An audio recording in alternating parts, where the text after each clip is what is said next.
I'd like to call to order this Committee of the Whole meeting, the Council of the Town of Saugeen Shores. Welcome everybody to the gallery this evening. We're glad that you're here. First item is called to order. Second item is the disclosure of pecuniary interest and nature thereof. And I'll ask any member if they have any pecuniary interest they'd like to declare at this time. Seeing none, of course you can declare one anytime if you need to. That moves on to open forum. We have 7 requests for open forum this evening. Open forum is 15 minutes long, and you have 3 minutes each for open forum. So it will run only 15 minutes. We'll end at 6:45. But if you guys can keep it under 3 minutes, we may get all 7 in. So I'd ask you to be succinct if at all possible. But we'll do our best. So with that, I'll call the first open forum. It's Paul Lueco on the minutes of the Waterfront Committee.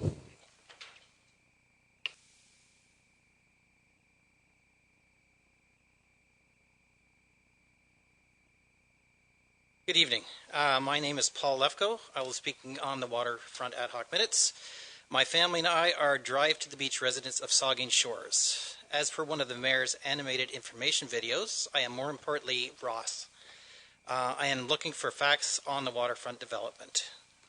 As per the minutes, first item number 4, the towel space, a very critical part of the process. As per the town's 2014 report, we had 24,000 square meters of towel space. We now have less than 10 if you go down and measure the beach. This means instead of supporting 1,200 residents, we can only support 300 or 400 on the beach as it sits right now. As of today, down at the beach, the water has eroded a corner of the boardwalk. Even more towel space is gone. We need simply more beach. 30% growth in the town, which doing the math says we need probably 30,000 square meters of beach just to keep up with the demand. Something to consider, all facts, numbers in the reports, in the minutes are all relative to pictures that show the beach as it was in 2014, the lowest water levels in history. Item number 6, parking. Back again to the 2014 report. We had 389 spots then. We now need 505 if you do the simple math of growth. Solutions offered to a very real issue. Better utilization. We expect. Details to be firmed up. Creative options. Parking studies are available. They all give clearly defined parking needs for retail, restaurants, and more importantly, conference centers. Please provide us with these facts. As per an email I sent to the mayor and a couple of the councillors regarding a scenario of beachgoers competing with village clients for very limited resource of parking. Ross should never have to take the back seat and sacrifice their needs for public parking to a private event or facility. Will eventually there be signs at the beach identifying restricted parking for these events? Will they be there on a very, very hot summer day when parking will be at a premium? Items 17 and 20, tourism and the master plan. Many, many photos depict wonderful scenes in the 50s and 60s. That was a great time. Few environmental concerns. No dunes. The beach was wide open. 50,000 square meters of beach. Town of maybe 5,000 people. No major industries in the area. This was pre the Bruce Power developments. We had very, very many fewer seasonal residents. The question to the council, to the Waterfront Committee, how can we possibly provide this nostalgic atmosphere with less than half the space and more than 4 times the people using it? The conference hall might have worked back in the 1950s and 60s. How can it work in 2019 and moving forward? Final comments. What about Ross, who is just struggling in this town to make ends meet? That's 3 minutes, Mr. Lecoq. Thank you. Thank you. That moves on to Denise Sayers. And Denise is here about the YMCA business plan. Ms. Sayers.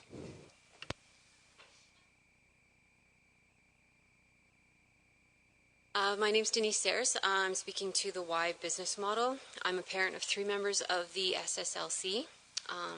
One of the things I wish to speak about tonight is how can we be guaranteed that SSLC will be protected as it is if we partner with the Y. Currently, SSLC programs are offered on a yearly or regular swimming program. Our athletes train from anywhere from 3 to 6.5 to 9 hours per week. We have a Christmas break program, a very popular summer program, which trains at the beach and the pool from July to mid-August. We have about 45 athletes who train between September and June, and this past summer there was over 90 athletes who participated in the summer program, which generates revenue for the town due to the fact that there are a few athletes who come from out of town, and those families stay in Saugeen Shores so that their kids can come to this program. And that's revenue that you could possibly lose if this program is not maintained as it currently is. I've done a lot of research in regards to the life-saving program and how it is currently offered at the YMCAs across Ontario. It is a cookie-cutter program. And by this I mean the same programs are offered across the board with very little variation. Y facilities with a life-saving club only train for 2 hours a week. That is a tremendous difference compared to the 9 hours our competitive team trains. Some of the facilities also require team members to be involved in the junior lifeguard club and before joining the team.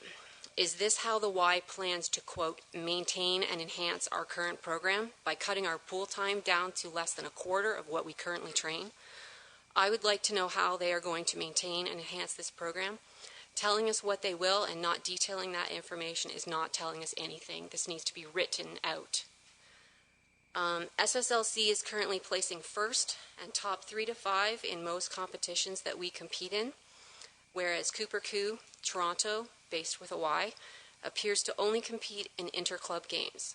Barracudas with Brampton are either not competing at our levels and are only placing 4th to 21st, with only a 3rd this past year. They also did not compete at the Surf Nationals in Nova Scotia, where SSLC placed 2nd overall, the highest placing ever at a surf championship. SSLC also had 4 team members qualify for the Commonwealth Life-Saving Championships that is going to be held in Leeds, UK in November, as well as 2 more athletes who are competing at the World Life-Saving Championships in Italy in 2020. These accomplishments put Saugeen Shores on the map. Also, how is the Y going to ensure that we keep our coaches? Our coaches are what makes this program. We need a written guarantee on how the coaches are going to be kept. Are they going to keep their current salary, or are they going to be offered less? If they get offered less, what's going to keep them? My last area of concern, if we partner with the Y, is the cost. That's 3 minutes, Ms. Sayers. Okay. I have also given you a cost comparison and the rest because I knew I might go over. Thank you. All right, that moves us on to Peter Little, and he's here about the minutes of the Waterfront Committee.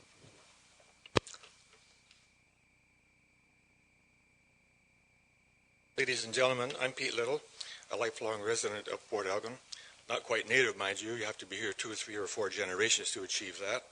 I'm here to voice my heartfelt, adamant opposition to this concrete development on our beach.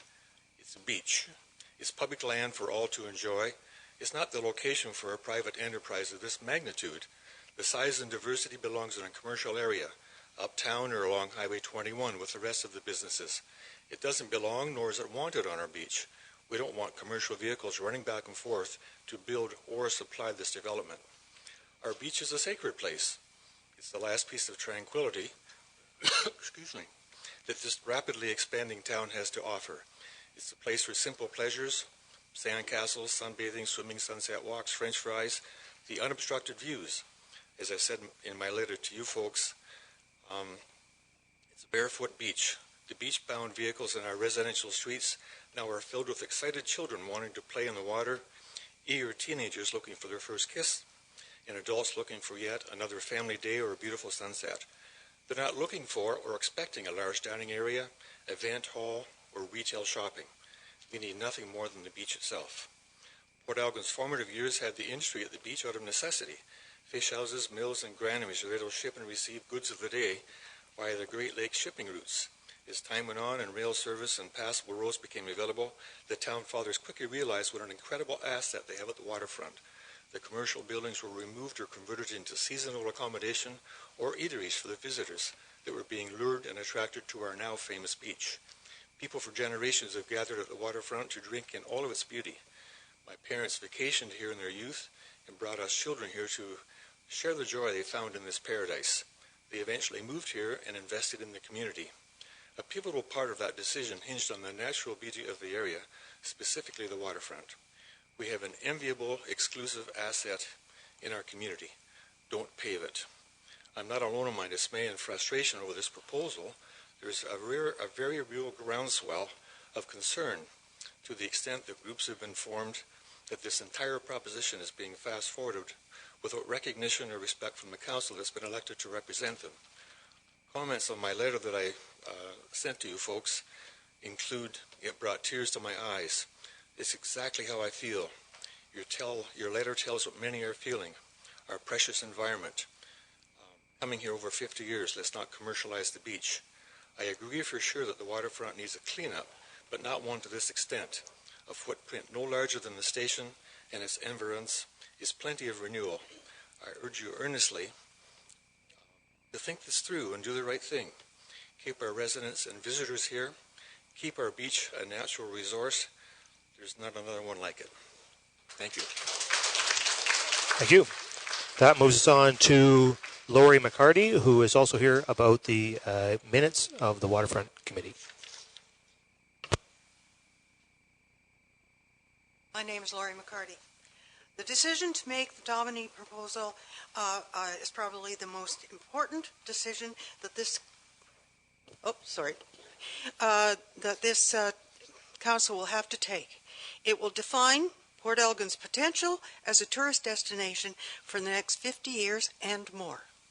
In making your decision, listen to the significant portion of your electorate who have chosen Port Elgin as their permanent summer home.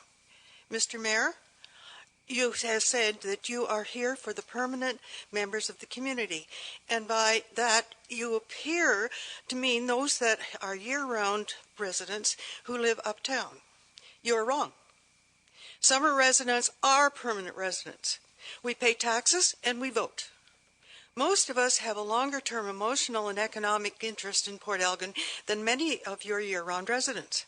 It is for that reason that we are fighting so hard to preserve the character of our beach. My father and two brothers came to Port Elgin in the early 1920s to visit family and subsequently purchased property and built cottages. 4 of my cousins later relocated here year-round. I'm going to join them next year. Cottages are not come on the market very often. They are passed from generation to generation, and many are being upgraded by year to make them permanent homes. We, the summer residents, are part of your electorate, like those who live here year-round, and we deserve your consideration and your support. Listen to us when we say we are opposed to this proposal as currently defined. We don't want pollution that it will bring: light, noise, exhaust fumes, traffic. We don't want the sand covered up. We don't want a convention center whose attendees will contend with transient tourists for accommodation and parking.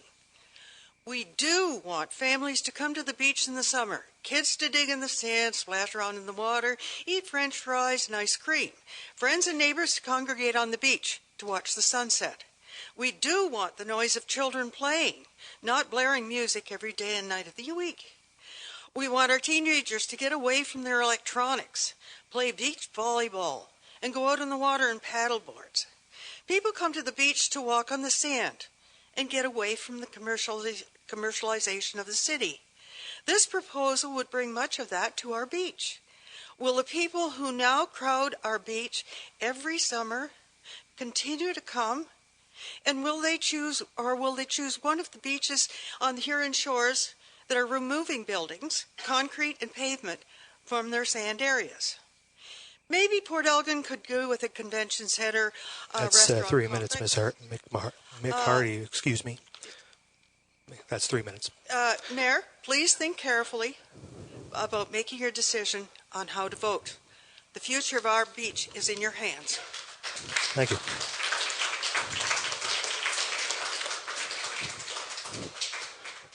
So that leaves us time for one more. We'll take David Glass, also on the waterfront or on the Waterfront Committee minutes. Good evening. We're long-standing residents of Saugeen Shores, and we have owned a cottage at the beach since 1993. We've been following the master plan and the subsequent proposal for years and have some serious concerns about the Cedar Crescent project. Part of the master plan included yearly surveys as part of public consultation. Instead of this, we've had one recent survey which gave us narrow choices, not suggested by us, but clearly by those wanting to build at the main beach, which only gave us the illusion of input from stakeholders. A 50-year lease is unprecedented. The premise that it will ensure success of a restaurant, one of the riskiest business ventures in existence, is at best disingenuous, at worst mendacious. The public is not privy to a clear infrastructure or business plan, yet Council is prepared to approve a lease and a project that many stakeholders are clearly opposed to. Why was there a plan showing a larger complex already prepared, which was not shown to the public at a scheduled meeting the Tuesday after Labor Day? If Council had access to it, why didn't the public? If Council did not, then why is it prepared to accept a proposal they don't know about? Why did it mysteriously disappear off the town website when attention was drawn to it? At the September 3rd meeting, a repeated theme from the proponents of the plan was just to trust us, despite the fact that no clear business plan was available and that none of the proponents had any experience in something of this magnitude. Another recurrent statement was that seniors and children would be permitted to use the buildings as public for free and that this would somehow make money. Just trust us. Sorry, somebody has to pay for upkeep, for utilities, for insurance, including but not limited to liability. It all costs money that either the partners in the project pay for out of their profits from a business that statistically is likely to fail, or the town, i.e. the taxpayers, pay, or those members of the public using the facilities pay. Nothing is for free. Yet another repeated comment, notably by both Mr. Danini and Mr. Bird, was that there is, quote, nothing to do, unquote, at the beach, and people want something to do. Something which they purport would justify a scaled-down Blue Mountain Village at our main beach. The thousands of people who amass at our beach every warm, sunny, long weekend all summer would certainly cast doubt on their opinion that there is nothing to do. It would appear that the residents of Saugeen Shores, including the residents who live at the beach, are in the process of riding a new one-way railroad straight to Cedar Crescent Village, whether we like it or not. Surely the message has been made clear that a large number do not. The limited survey conducted by the town indicates a conference centre is not supported by respondents. Despite this, a conference centre with a 300-person capacity remains part of the proposal. That's 3 minutes, Mr. Glass, and that's going to bring our Please open remember forum to an end. who you serve, whose money you spend, and whose beach this is. Thank you very much. So that moves us on to delegations, and we have one delegation this evening, and that is from Mr. Mark Gadak, and a request for a second water meter, and I'll ask Mr. Gadak to come forward. Unfortunately, mine is not as exciting as all of this. It's obviously the happening place to be in town. I'm a property owner with my wife at 157 Saugeen Beach. We're building a multi-million-dollar cottage there. During some discussions in the planning phase, there's a water course running through the center of the property. It's created two unique building lots. I've submitted all these documents so you can review them at a later time. Basically, what's on the property is a detached garage and now a large-scale cottage. During my discussions with the former chief building officer, he told us, as in my wife and I and MHBC planners who was doing zoning compliance for us, that we would have to go the route of 2 meters because we would not be able to tunnel under the water course. As Mr. Toby left the region early in the new year, we had continued to build under this premise. The garage was completed approximately May timeframe, and it has an in-floor radiant heating system. It requires water access. I have 2 gas meters, 2 hydro meters, 2 Bruce Telecom connections, and I have a $40,000 in-floor garage heating system, so I don't have to winterize my boats that I cannot connect now. And it is too late because my in-floor heating is already in the cottage. So my request is for a second meter. I've consulted a series of deep drilling companies who said it is statistically impossible to now drill under the stream at this particular point of construction and pop through the very small sections that would not have in-floor water pipes. Between the cottage and the garage, I'm probably $120,000 in in-floor heating. and I would prefer not to wreck that by now trying to make the last connections that I have to make. Boy, that wasn't more exciting. And I haven't been here as long as some of the people, but my wife and I are large-scale business owners. We do support many of the businesses in the region, including the regional police and all the provincial police. And I actually just recently bought another cottage in Port Elgin, and I've got 3 more on the books. So I may not have been here for as long, but I'm going to be making a significant contribution in income tax or property taxes. So thank you for your time. Okay, thanks, Mr. Gadak. Are there questions or comments? Mr. Gadak, maybe questions or comments from members of the committee? The Vice Deputy Mayor. I do. Mr. Gadak, well, first of all, before I ask you a couple questions, I'd like to direct this question to staff, whether it's Amanda or whether it's our clerk. In our building bylaw, would we have ever issued a permit for 2 water meters on the same lot? Okay, so we can answer some questions. I think just before we get too deep into this, I think we will definitely, there will be no, yeah. Mr. Mayor, Yeah, just to be clear, just so I can be clear, there will be no decision tonight. This will be referred back to staff, but we can seek some high-level clarity at this point, recognizing that staff will be coming back with a detailed report. Do you have some comments to that, Amanda? Just our water bylaw has a line that says you cannot have 2 water services to one property. Okay. You could have multiple meters, like a condominium would have 1 single meter and then sub-meter it out after that. Thank you, Amanda, and thank you, Mr. Mayor. I was going to be putting a motion on the floor to defer this to staff if it was motion was required, because there's a whole lot of questions here that need to be answered, obviously. I'm a member of the Saugeen Valley Conservation Authority, so is Councillor Grace. I know our mayor has served on Saugeen Valley for many years. Have you had, what conversations did you have with the Conservation Authority about directional boring underneath the stream? So it was Paul Elston, who was very excellent to deal with. MHBC planners out of Kitchener and London, Ontario, was doing a lot of the zoning compliance along with Cobite Engineering, and they really centered their conversations with Mr. Toby. What conversations did you have with the Saugeen Valley Conservation Authority about directional boring underneath the river, underneath the stream? I did not personally have any until the city told me that I could not have a second meter, even though in February they gave me the second meter and have been billing me since then. Okay. So it wasn't until we went to go and make we were under the assumption we were allowed to make the connection, and we built everything, and when we went to get the meters, it had been on my profile with the city since February. I got the cottage permit to build, I believe, in April, and when we went to make the connection, we were allowed to come to the city, grab the other meters, and then when we went to make the connection a few weeks ago, we were told you're not allowed to do this. Anyways, Mr. Mayor, this will be deferred to staff anyways, but I think there's a whole lot of questions about this Sure, yeah. request. And I don't think a resolution will be necessary. We can simply do that by consensus, I suspect. Councillor Grace? Thank you, Mr. Mayor, and hi, Mr. Gadak. I also have, as the Vice Deputy Mayor said, I'm also a board member of the Saugeen Valley Conservation Authority, and so we get all correspondence for anything that happens within our town, our municipality.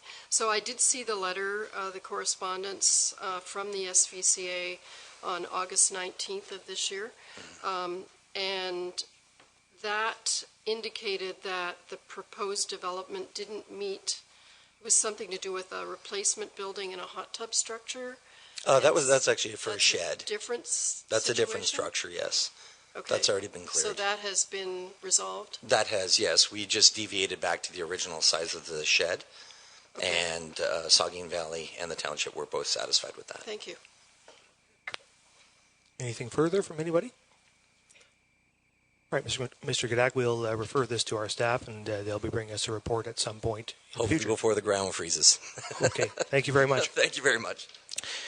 So that moves us, we don't have any public meetings tonight. That moves us on to report of municipal officers and committees, and 7.2, general government. And the first one is a staff report on the Municipal Innovation Council and the Manager of Strategic Initiatives, Jessica Linthorne. Thank you. Good evening. The Municipal Innovation Council is a partnership concept. Business plan and concept document have both been circulated as part of the agenda package, so I haven't handed these out. I trust that you have them. It has been developed in partnership with our area municipalities. Lots of conversation has taken place to come this far. There is certainly an emphasis on collaboration as part of the Municipal Innovation Council. Local municipalities are invited now to become partners of the Municipal Innovation Council, and of course there's significant value added of our partnership and working with Nuclear Innovation Institute to leverage their expertise. The areas of focus of the Municipal Innovation Council are described in the concept document. The 4 areas that we have come up with to date are construction infrastructure, IT and digital services, municipal sustainability, and livable communities. Each area of focus is further described in the concept document. The business plan, which is also included in the agenda package, further talks about the operation and governance details of the Municipal Innovation Council, as well as the funding model. As mentioned, other partners are exploring the opportunity of the MIC this month.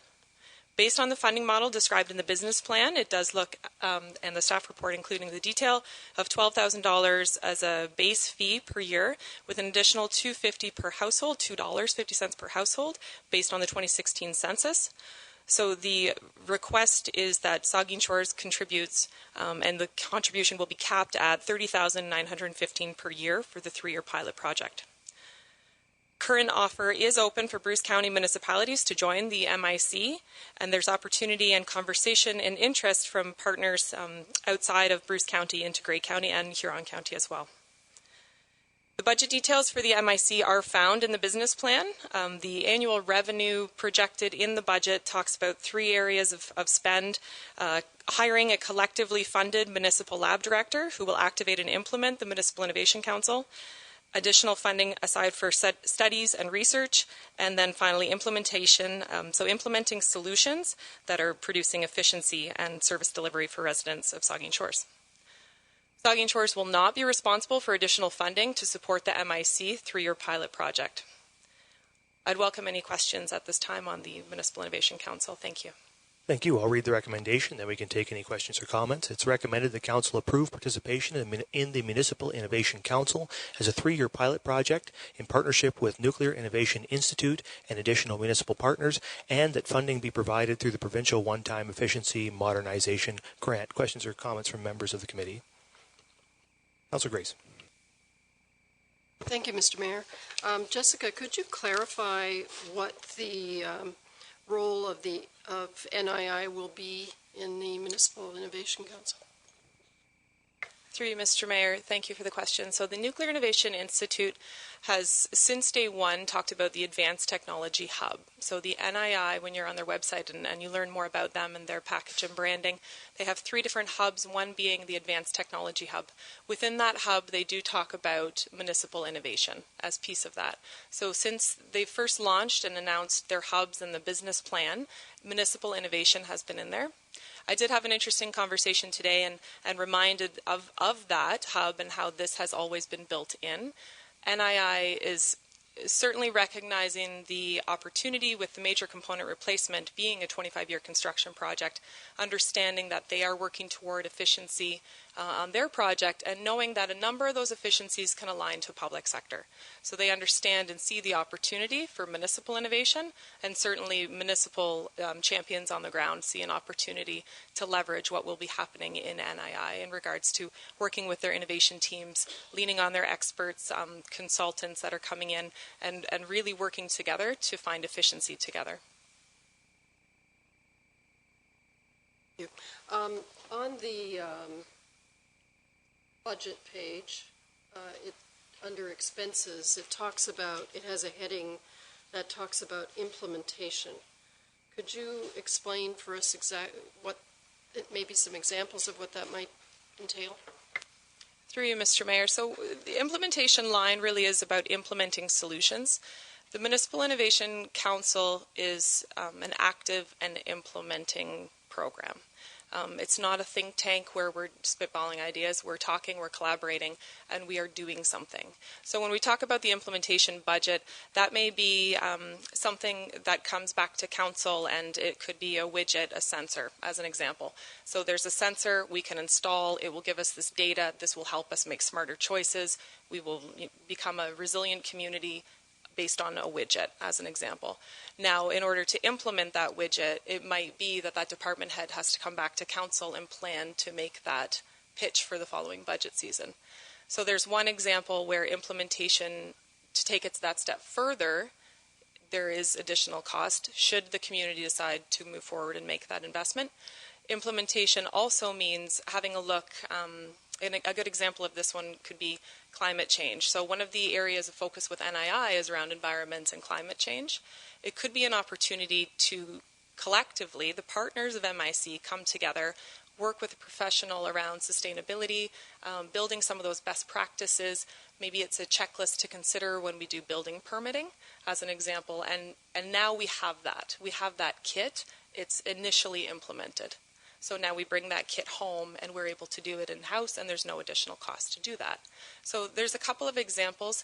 I really do stress that implementation line really is initial implementation of solutions, because certainly, as explained, if there's that widget that comes forward, it may have an additional, but that would be up for further conversation. Further questions from members of the committee? Councillor Mayette. Thank you, Mr. Mayor, and through you. Thanks very much, Jessica, for the package and the presentation and all the work you've done in this so far. And it's something that I support. I'm really excited to see that we can realize some synergies with the Nuclear Innovation Institute, which is going to be right at our footsteps here.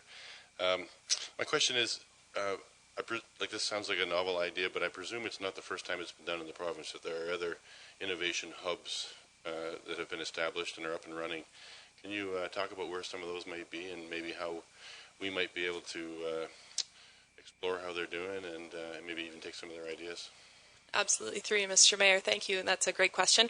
There's a number of municipal innovation groups that have formed a number of years ago, but then also more recently. And depending on the pocket of the province, but then even greater, there's different models. So I believe in our region, for us to do this, us being Saugeen Shores, to do it on our own may not be as successful as coming together to collaboratively do it could be better. Doing it collaboratively and leaning on the NII is the secret for the success. That's a significant value. A good example is the City of Kitchener has a digital Kitchener lab. We have a fantastic relationship with them, and we've been learning lots about what they've been doing and lessons learned. Digital Kitchener, as the corporation of the City of Kitchener, has a civic innovation space within Communitech.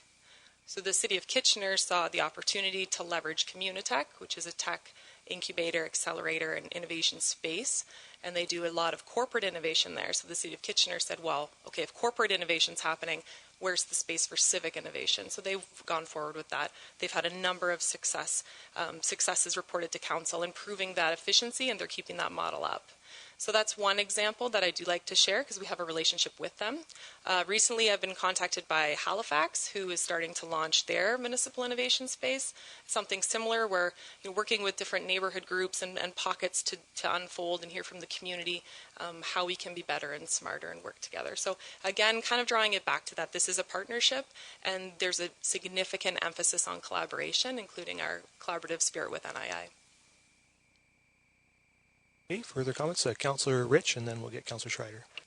Thank you, through you, Mr. Mayor. I think that it's a great idea. Anytime we can find ways to innovate is going to be good for us in the long run. I like the fact that it's grant funded and that it's a pilot project, so it gives us a short window of time to look and see whether or not it's successful. My only real question is that, so I see you as an asset to our corporation, and I'd like you to just explain to me a little bit about how you see yourself helping there and still making sure that it all works well with us. Through you, Mr. Mayor. So the position discussed in both documents talks about hiring a municipal lab director, which would be collectively funded. So by the partnership, part of that contribution is financial, and so collectively funding a municipal lab director will allow us to, as the MIC, come together, build that catalog of problems, for lack of a better term, and hand that catalog to the lab director and say, there you go, get to work. So part of that is built in here.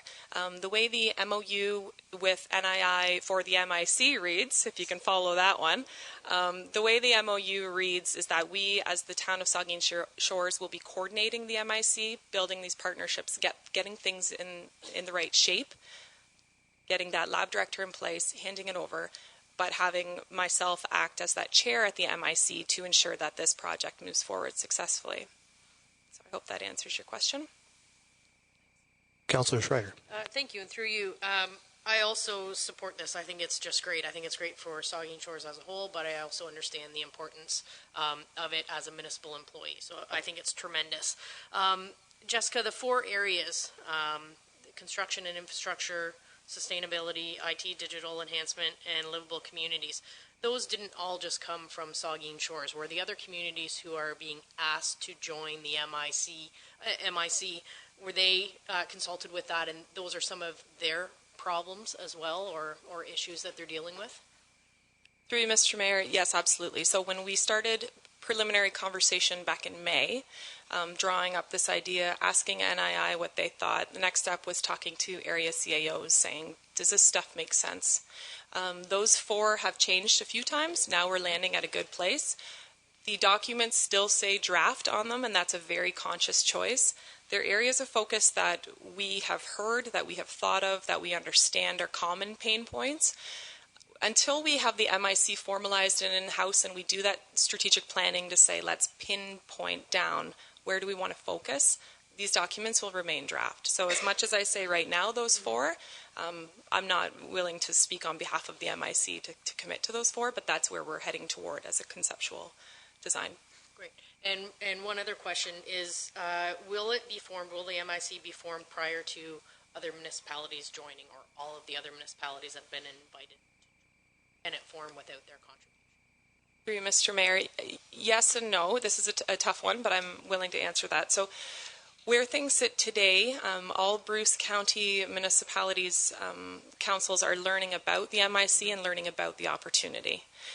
I did mention that there is that opportunity to extend into Grey and Huron counties to support the Tri-County Economic Development Initiative set out with Bruce Power. So there is that opportunity. Right now, if we don't secure, sorry, let me just refer to the last line in the staff report. We do mention that if sufficient partners are unable to be secured, we will revisit the model. The MIC, as presented today in the concept and business plan, is the dream, right? This is the real opportunity, the wish list. This is what we want to do. If we can't hit that budget revenue of approximate $300,000 per year collectively, it will change. It's a scalable model. So it could scale back down. If it looks to be that there's 2 partners in total, just as an example, and it's very low, there is some conversation to be had with NII about what that model shifts into. Certainly, there's still a role to play at NII as that civic innovation space. So it is scalable, but I do stress that Saugeen Shores will not be responsible for any of that additional funding to hit that mark. I'm only asking for that total amount of that $30,000 and change per year. And that's great. I appreciate the answer. The CAO wanted to make a comment too to that, if you don't mind. CAO? Yeah, thank you. I just wanted to build on what Jessica said. Is to date, 2 municipalities have been requested to participate formally, and both have said yes. So here in Kinloss have accepted, and South Bruce Peninsula accepted today. So far we're 2 and 2. Yeah, 2 and 2. Batting 1,000. I think that's great, and I appreciate the answers for sure. I think it's also important that if we support it, others will join as well. This is in our town, and that if we don't support it, then how are we asking them to do so? I think it's great, so thank you. Okay, thank you. Further comments from members? The Vice Deputy Mayor. Yeah, thank you, Mr. Mayor. I'm not quite as enthusiastic about this whole new proposal, another new layer of government. Some will question whether it's another new layer of government. I still believe it is. And I know a lot of the funding is coming from provincial grants, and I know our contribution is $90,000 out of the provincial one-time efficiency grant. I asked a lot of questions back in July. I still do have a lot of questions. I think we have very qualified, highly qualified department heads. We're in rural Ontario. I think we have very highly qualified department heads that can do some of these kinds of things to find savings in every line of our budget. And this is what part of this Municipal Innovation Council is intended to do, is to find savings. At least I hope it is, because that's what we received, $600,000 in funding from the government, and one of the mandates of the government, one of the main mandates, find efficiencies in our operations, and I think our department heads are well qualified to do that. I do have some questions, though, like I did back in July. I have a few more tonight. The call for the hiring of a municipal lab manager, about $120,000 a year, wages and benefits. My question is, if, for example, Bruce County did not come forward with their 100,000, 110,000, and if we only had 4 or 5 municipalities, is that line, and further that if sufficient partners are unable to be secured, the MIC will be reevaluated? So that would be the case, is what I understand tonight, that if Bruce County funding doesn't come forth, it's a big chunk of money. If we were only to receive 4 or 5 municipalities coming on board as partners, are you saying that there will still be a scaled-down version of MIC if Bruce County doesn't come on board? So that's my first question. And if it's a scaled-down version, and it still continues to operate, there's no lab manager, who will operate the MIC? That's my question. That's one of my questions. I have a couple more. Through you, Mr. Mayor. So I will answer that question, and then I'm happy to take more. So certainly if we don't secure the partnership dollars that give us that approximate amount, it will be different. I don't think it will be the Municipal Innovation Council if there's 2 or 3 or 4 partners. Okay. I think it could be a conversation with NII to still have access to that civic innovation space. No, we would not be able to hire the talent. We wouldn't be able to hire that municipal lab director to solve the problems. I do know that there's still value and opportunity to work with NII and leverage the innovation teams. Right. And it could be that we bring internal experts in a couple of times a year and we do the best we can. Right. But without that staff person, without that municipal lab director that's collectively funded, without that person in there doing that for us, it will be different. It will not be the Municipal Innovation Council that you're seeing today that's proposed. So Jessica, if we weren't able to hire a lab manager, would some of the responsibility fall back on our economic development staff? Through you, Mr. Mayor, I don't believe so. I think it could then look at I believe it would be a corporate approach. So perhaps, if there's a conversation from the partners, if there's the 3 partners and we want to have a conversation on infrastructure, I may lean on the experts in infrastructure and development and ask them to attend the meeting and to leverage the innovation teams and to leverage the consultants in NII. And they may or may not be able to do that depending on workload priorities, etc. Okay. So kind of back to that. Gotcha. Lab director. I appreciate that. And so the last question I have, and then I would like to make an amendment to the motion if I might, Mr. Mayor, and that's, Jessica, can you answer for me, how will the success of the new Municipal Innovation Council be measured? The provincial funding we received was to help find savings in our municipal budgets. So I would assume that the Municipal Innovation Council would be designed to do that, to try and find savings to the municipality. How are we going to measure that? Through Mr. Mayor, that's something that I've chatted a little bit with partners about. And the reporting will come back from MIC representatives back to council, demonstrating the things that have been implemented, the widgets, the cost savings, the opportunity, and certainly giving dollar figures as we're able to on the savings, and to do some of that research on how did this thing provide an efficiency. If we can collect all this data in this one place, do we need to move forward with that consultant, or is this the data to help us make the right decision, as an example? So we will, in some cases, be able to report back with a cost estimate. And certainly I would like to believe that the data and the conversations and the innovations that will come to the table will certainly have value. Okay. And I know this is near and dear, and you've done a whole lot of work on it. I want to commend you for all the work you've done, because it's been a tremendous amount of work to get where we are today. I would like to make an amendment to the motion, Mr. Mayor, And I did have a longer amendment, but I've rewritten. And I would like to say, the motion is in front of our clerk, but at the end of the motion, I'd like to add, and further, that if sufficient partners are unable to be secured, the MIC will be re-evaluated. I know it's in the body of the report. I get that. I understand that. I would just like to give the motion more teeth and that protection to know that if the partners are not secured, it will be re-evaluated in the motion. So I'd like to put it on the floor. Hopefully I get a second for it. But I would like to add that as an amendment to the motion. So the Vice Deputy Mayor is suggesting that sentence right at the bottom of the report, if sufficient partners are unable to be secured, the MIC will be reevaluated, that be added to the recommendation at the fall after the second sentence in the recommendation. Is there somebody else who wants to? Okay, so that's seconded by Councillor Mayette. Is there any discussion to that amendment? No? Okay, all in favor of the amendment? Opposed? That's carried.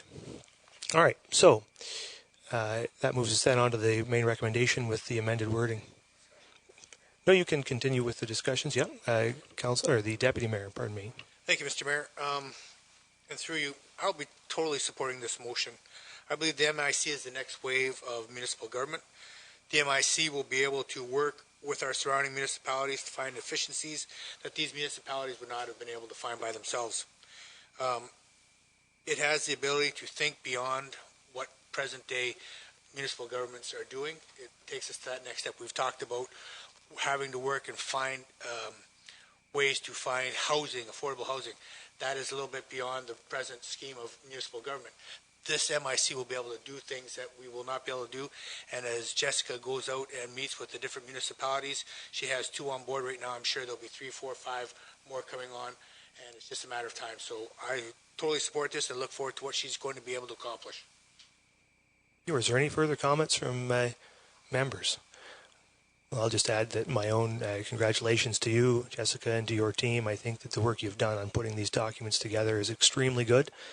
Clearly so, because 2 members of 2 communities across Bruce County have already signed up. I dare say a third one is just about to, and more will come. I'm certain of that, because it's really is an outstanding idea, and I think that we should be extremely proud as the town of Saugeen Shores to be leading in this area and to have the ability to do that in partnership with the NII, which we are fortunate to be home to. So it's going to be, I think it's going to be a great success, a tremendous success for this community and for the entire region. And I think all of us have a great deal of confidence in you to carry that forward on our behalf. So thank you. So you've heard the recommendation. I'll ask all in favor. Opposed? That is carried. Okay, so that moves us on then to, a staff report on electronic distribution of closed meetings and agendas, and the clerk. Thank you, and through you, Mr. Mayor. So the report before you is asking Council to confirm my request that I've received to provide closed session material electronically. So if we proceed, the electronic system will include a protected link to a file that will be removed from a system after the meeting. If Council would like to proceed with this and you want to be able to take your tablet or your laptop into the closed session, we will require an amendment to the procedural bylaw. So if we approve this, staff will proceed with providing closed session agendas and reports electronically, and the required changes to the procedural bylaw will be presented at an upcoming meeting. I'll read the recommendation. We can take questions or comments. It's recommended that Council authorize staff to proceed with providing closed session agendas and reports electronically, and that the necessary changes be incorporated into the procedural bylaw. Questions or comments from members of the committee? I don't see any, so all in favor? That's carried. That moves us then on to Community Services, Parks and Recreation, and we have 5 staff reports there, and the first one is a staff report. Response to council questions on aquatic and recreation facility, and the Director of Community Services. Thank you. Yes, the report this evening is in response to questions asked by council at the August 25th Committee of the Whole meeting. It outlines answers to questions pertaining to the community complex as a location for a recreation and aquatic center. It references that parking will not interfere with the in-ground geothermal installation and indicates that future expansion is possible on this footprint, which could possibly include a second ice pad. I'm happy to answer any questions. I'll read the recommendation. We can take any questions or comments. It's recommended that Council receive the responses regarding questions asked with respect to an aquatic and recreation facility proposed at the community complex. Questions or comments from members of the committee? Seeing none, all in favor? That's carried.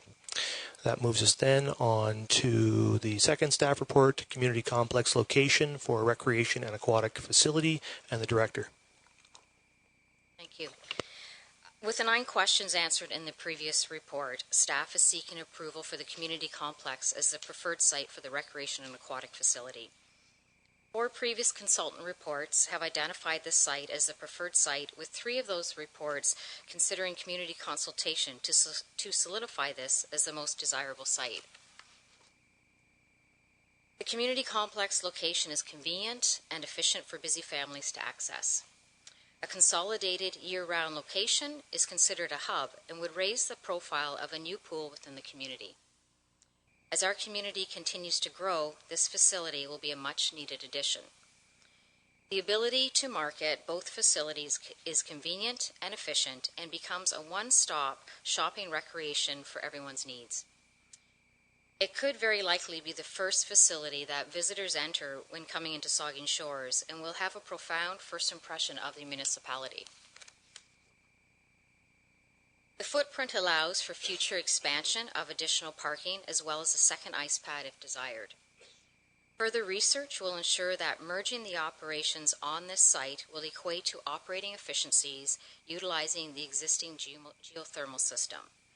By using the rejected heat from the arena refrigeration plant to warm water, to pre-warm fresh water and fresh air, as well as to warm floors and change rooms and spectator areas.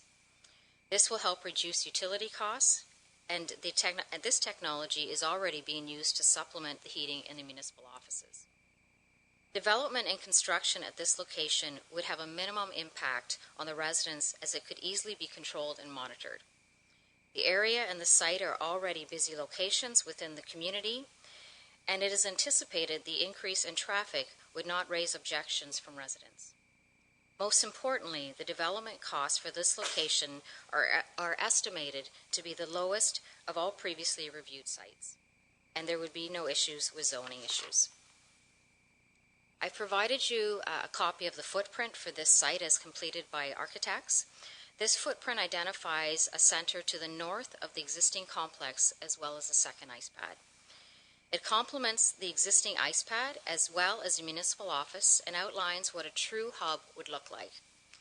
It is able to accommodate 2 desired entrances for parking and for ease of access for families and those entering from both sides of the facility. I've also provided you a copy of the potential parking, and I'll get into these 2 pieces of documents further into one of my other reports as well this evening. But this footprint clearly outlines what additional parking could look like with expansion to the east. With this design, we will be able to accommodate approximately 284 parking spaces. For comparison purposes, I can tell you that the Owen Sound YMCA has 300 parking spaces that accommodate both ice pads and the YMCA facilities. The Owen Sound YMCA facility is considered a third larger than the proposed facility that we'll be discussing this evening. So the recommendation this evening incorporates Council's corporate strategic plan. You make this decision not only for our community's needs of today, but for their needs for the future and for our next generation. The area provides for expansion, which is clearly outlined in the conceptual design. Your forward thinking of consolidating facilities, such as the plan for the Lamont Sports Park, will ensure that our community can afford the facilities it desires. But most of all, you are providing a facility that the community can be proud of and to make memories. Okay, thank you. There's a recommendation. I'll read it, then we'll take any questions or comments. It's recommended that Council supports the location of the Saugeen Shores Community Complex as the preferred site for the new recreation and aquatic facility. Questions or comments from members of the committee? The Deputy Mayor. Thank you, Mr. Mayor. I find it hard to make a decision on this tonight when we have another report coming on the 28th about preferred locations from our ad hoc committee. Is there a possibility that we can table this until that meeting? Certainly, council can do that.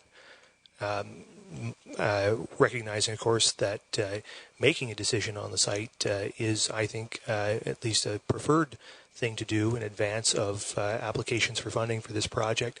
And so I think ideally we would have a location decision made in time for that. Another way to think about it for council would be to advance this to regular council on the 28th. The committee's report comes on the 28th. And the council can make a final decision at that time in regular council about which way you'd like to take this. That would allow the decision to move forward, and we'd be in a position to make a final decision before the end of the month, which would give our staff the time to submit funding applications with a site decision. I think that would put us in a strong position with regard to those applications. But as I say, that of course, so I've just expressed my preferred approach, but council, if council wishes, it can and has every right to defer the decision. Further comments? Councillor Smith. Thank you, Mr. Mayor, and through you. I have a question related to the parking. You've mentioned that there is an approximate 300 spaces at the Owen Sound YMCA in relation to 280 here.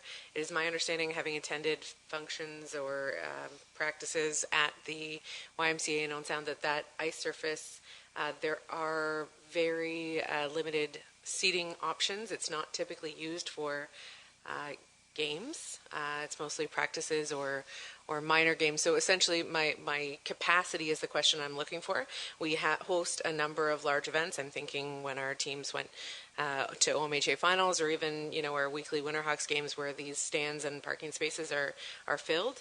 I can't imagine the capacity of that in addition to, say, a wedding in Rotary Hall as well as a function simultaneously at the pool. So I'm just concerned about the comparison. I don't think we're exactly comparing apples to apples when the Owen Sound facility isn't used in the same way. Maybe you can help me understand their capacity of the seating in Owen Sound.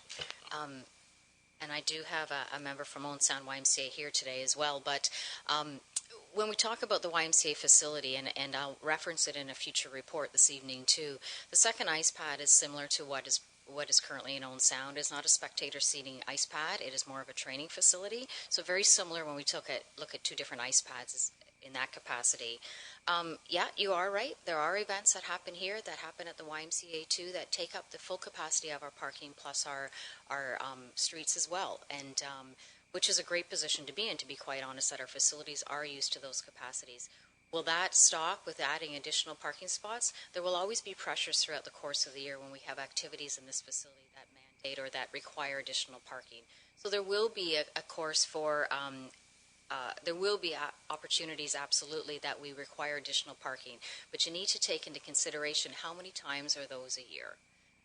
Those certainly will occur, but they're not every single weekend. We know that.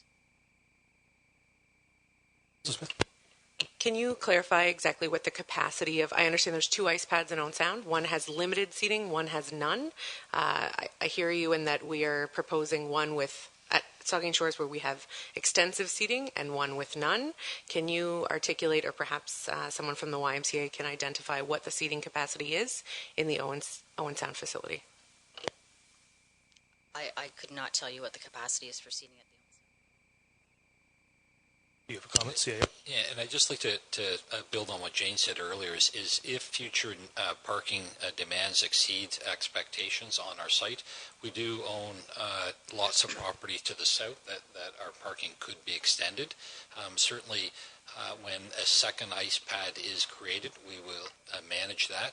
And I'd just like to reinforce, I think what Jane was saying is the number of events that there's capacity parking. We could look at, it might be a handful a year. We could look at alternate parking. Okay. Councillor Schreider. Thank you. Through you, I'm trying to separate my questions based on the report, because I know, Jane, that you have a few on with regards to this topic.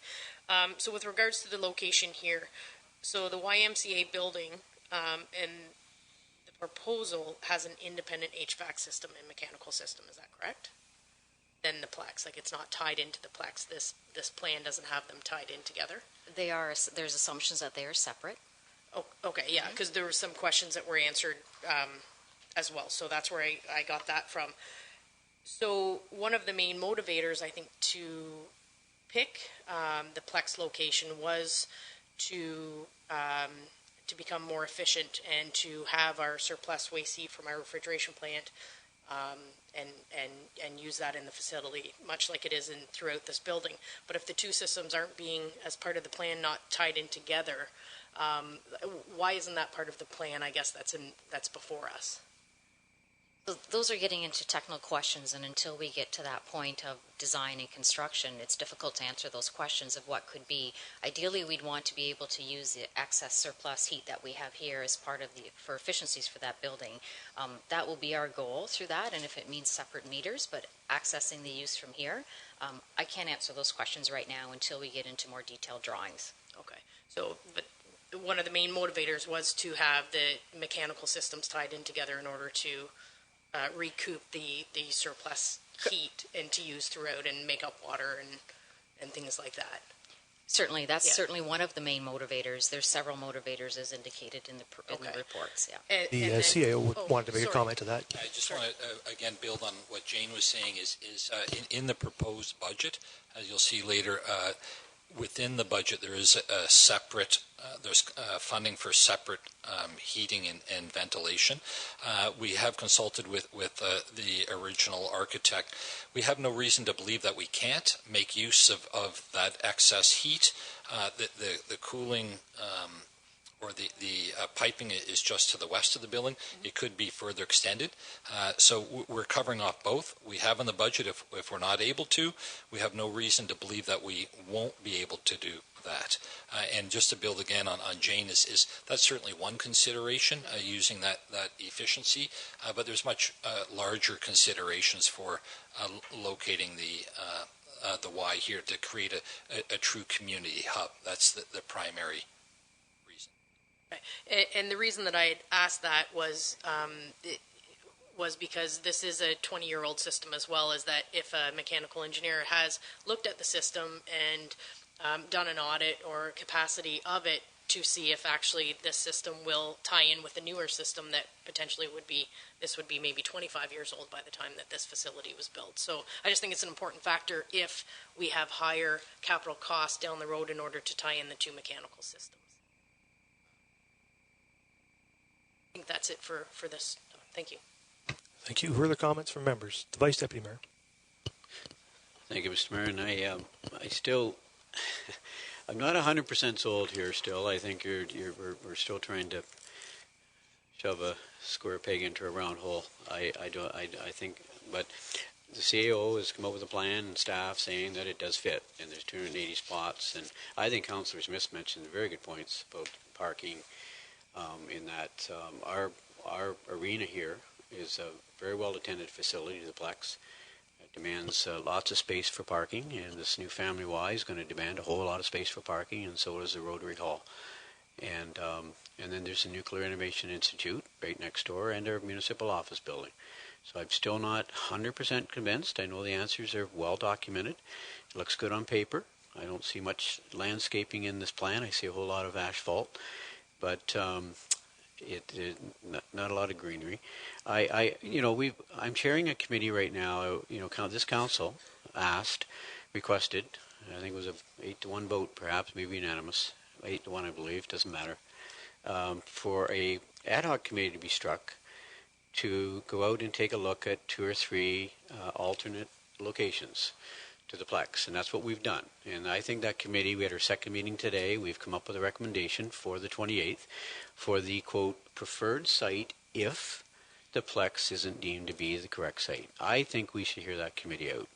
I think they've got some really good ideas coming forth on the 28th, and I know from a month or so ago that the questions that were presented, if they were answered favorably, that this perhaps would be the preferred site. So I understand that, but the findings I've found with the ad hoc committee looking at 3 alternate sites is pretty interesting information, and we talk about the grant application, Mr. Mayor, and I personally talked to the provincial government about this, and I know our staff have too, that the site is not mandatory to be put in the grant application. Is it helpful? Yes. But I dare say they won't even be looking at the grant applications till December, January. So maybe over the next month or 2 months, we can drill down a little further to see if we just make 100% certain. 100% certain when we make this $27 million decision, whatever that dollar, I think it's 25 to $27 million decision, that we are just 100% certain that this location is the right location. Is it big enough? So I would like to see it come back on the 28th. It is anyways, I guess, if my report from the ad hoc committee is coming back on the 28th to talk about a preferred site if the Plex isn't the right site. I don't think it's going to delay the grant application. There's a spot in the grant application said the location. All the rest of the grant application work, in my view, in my mind, can be prepared for funding. We're making a decision on whether it's the Y model tonight versus going it alone. I dare say that decision is going to be made tonight, and that's a big step. And the location, I think, can come just a little bit later. I don't think we need to be in that much of a hurry. So I support our deputy mayor. I think we should, defer this to the 28th when the ad hoc committee report comes back, Mr. Mayor. So that's my thoughts on it. Okay. Councillor Rich. Thank you, through you, Mr. Mayor. So I guess my question is there any way we could receive the report from the ad hoc committee before the 28th? Is it something that we could, I mean, this is a big decision. If there's any questions that need to be answered, we're have a planning and advisory committee next week. We could have no, we don't. Oh, that's right. And so if there's any way that we could just not have it tabled, but just look at it in the regular council meeting and maybe have access to the report beforehand and then have some discussion in the regular council meeting, is that something that would work for you? Or can we receive a report from an ad hoc committee without having to vote on it beforehand? I can answer the question when they be ready, Mr. Mayor. The report is being typed, processed tomorrow. So the recommendation has been passed, what the preferred site is. So that will probably be done tomorrow, the next day. So I leave it to you, Mr. Mayor, and staff to decide when it should go out, but it is ready. Yeah, I mean, council requested the report for the 28th, and the committee sounds like it's ready to deliver that report for the 28th. There is the option to get this to the point where we can advance all the pieces together, and it's simply a matter of making the recommendation. You make the recommendation to council. It's not a final approval. It goes to council, and council decides. If you advance it to the council, then we can decide at that time whether we think it's appropriate or not, based on with the advice of our committee. If the committee introduces something revelatory or something that really causes council to doubt the wisdom of moving forward with this as the preferred site, then council will have that opportunity on the 28th to reverse that decision. But I think that, the very best thing, at least this is, my own personal view, is to advance a application that is as strong as possible with as many decisions made as we can make. And certainly I think, given the fact the YMCA plan now contains drawings on the Plex site, if it is council's will that the Plex be the location, then we can advance that and advance that plan, that business plan with all of those details contained, and hand the province a strong document that we all hope they will approve. So I would like us to make a decision tonight on this. It's not a final decision. It's a recommendation to council. We can all recognize that that's what it is. And when we come back here on the 28th, we'll be in a position to decide, and then we can have a grant application. That I presume our staff will need a bit of time to structure a grant application following a council decision. They don't want to probably progress too far until we've decided. So So I would very much like, my personal preference would be to have that decision on the 28th. Let's get that decision made, give our staff the time on the ground to draft an application, strong one, with as many decisions made as possible that we can hand to the province with the highest degree of probability for success to receive that funding. So if it comes to a motion to defer tonight, I won't support it. I would like us to make a decision, but of course I leave it to you to decide how you wish to proceed. Further comments, Councillor, or the Vice Deputy Mayor, pardon me. Just to clarify, Mr. Mayor, so, this is Committee of the Whole, and if this decision this evening is made that we are approving the Plex as the preferred site, it's still a regular council meeting next week, and so if that when the report comes to Committee of the Whole next week from the ad hoc committee minutes with a recommendation. I'll just interject. It's Council's committee, and the recommendation will come directly to Council. From the ad hoc committee? Yes. Thank you for that clarification. So this motion is approved this evening. It goes on to regular Council meeting, and then the ad hoc committee recommendation will also be at the regular Council meeting. So we would be able to look at both of them that evening, and if there's propelling argument from the recommendation from the ad hoc committee saying that we just really like this alternate site, then we can make that decision in 2 weeks. Correct? That's certainly my view. Councillor Grace. Thank you, Mr. Mayor. I guess my question is, so staff will be seeing the recommendation from the committee before the time that Council does? Will staff see this from the time that it's available tomorrow? I'd have to ask the CAO. Yeah, through your, I'm going to answer your question. I don't usually speak this much, but I feel I would be remiss, to remind Council that 4 consultants have looked at the site. Staff have spent a couple of weeks looking at the site. There's an ad hoc committee of, I believe, 3 random citizens have looked at alternate sites that staff have not had the ability to look at, and that the turnaround will be very quick. Our belief was that this site, if it didn't work, then we would look at alternate sites. I don't think the ad hoc committee has looked at this site, so it's not really a comparison. So I am gravely concerned with that.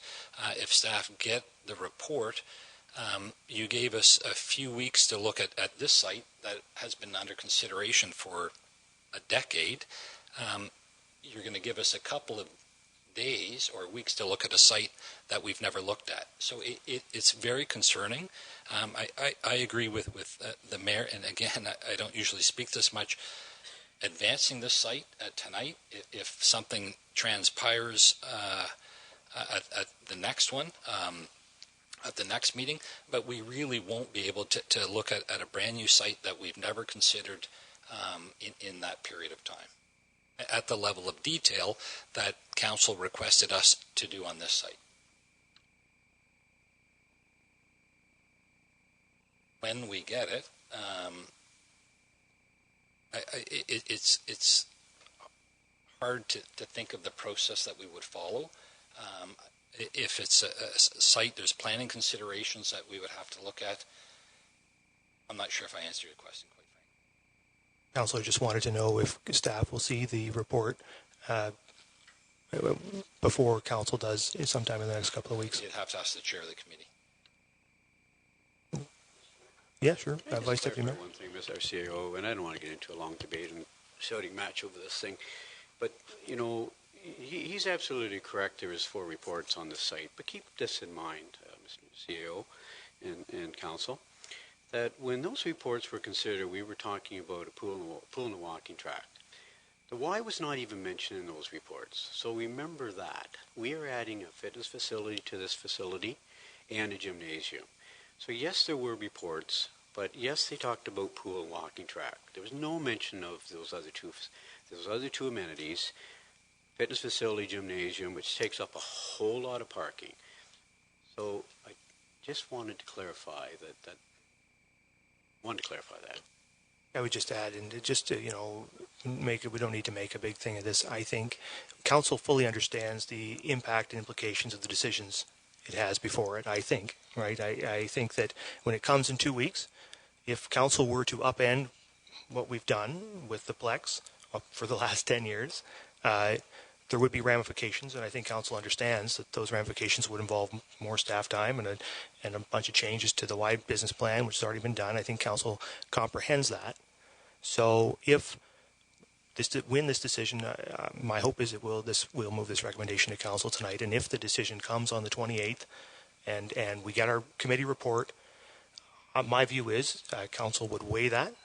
It would have something the committee said would have to be very compelling to make us alter that course, I think, and because we understand the ramifications. So I think that I think that we can weigh this for what it is, and on the 28th, and decide what the best course is in the greatest interest of the municipality, and do it in that way. So I feel comfortable that if we were to move this recommendation to council and receive our committee report, we could have a fulsome discussion on that on the 28th and make a decision on the 28th, and that it would be the best decision we could hope to make at that time. So those are my views as the Deputy Mayor. Thank you, Mr. Mayor. I have a problem with making a decision tonight and then coming back and possibly changing that decision. I've always had a problem with the Plex site. For 5 years, I said this isn't really the site for it, but that's just my opinion, as everybody has stated their own opinion. We look at the value of this proposed facility, $25+ million, and that's for a brick and mortar. We haven't done our due diligence to see if there are alternative building styles, arrangements out there that could be cheaper. What if we do that and it doesn't meet with the needs of the front of the building here? It doesn't go with that. We have to have a separate area for that. I'm not saying that we do not need a pool. I am totally for the pool and rec facility. We haven't discussed what it is that we want for the rec facility, but it has to be a rec facility. So I have a problem if I have to vote tonight. I don't want to have to vote one way and then change it. My views are that the Plex isn't the right spot for this. But if we wait to see and listen to what comes up the next, I can make my decision then. But if we have to go forward for tonight, I will not be supporting the motion.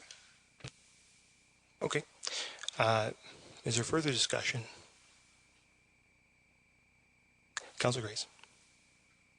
Well, I'd just like to say that I appreciate the report and the work that staff has done on this.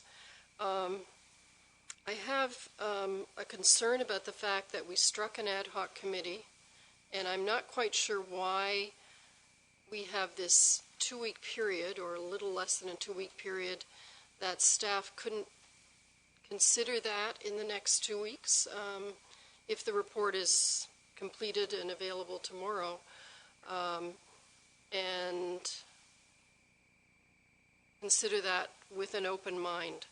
I am prepared to support and trust that we have the supporting infrastructure and adequate space at the Plex location. Staff has told us that. But with the proviso that if a compelling evidence comes that there is a better alternative, that I would be changing my position. And important to note, too, that our committee has a staff advisor or staff member on it. So the work that's been done has been done, I wouldn't use the word oversight, but with the assistance of staff.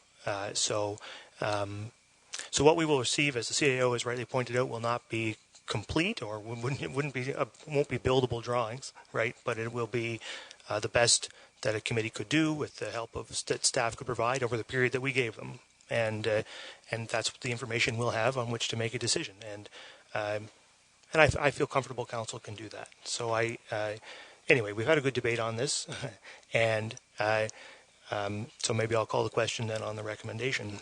All in favor of the recommendation? 2, 3, 4 opposed. 2, 3, 4, 5 defeated. So that moves us then on to the YMCA business plan report.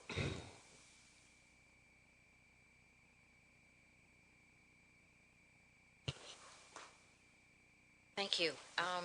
This evening I'd like to, before I start the presentation, I just want to take a minute and recognize Gail Graham. She's in the gallery this evening. She's the CAO for the Owen Sound Family YMCA. Without her assistance and throughout this journey, you wouldn't have this business plan in front of you. She's been a tremendous asset in the development of it. The amount of skill and experience that Gail brings to the table is insurmountable. Her strong leadership has ensured that the Owen Sound Family Y is considered one of the best in Ontario, if not Canada. With her tonight, Gail has also brought Gwen Potter, who is the board president for the Owen Sound Family YMCA, and Sharif Raham, who is a recently new board member. So I welcome them to the gallery. And certainly, if there's any questions I'm unable to answer at the end, Gail, assist expertise.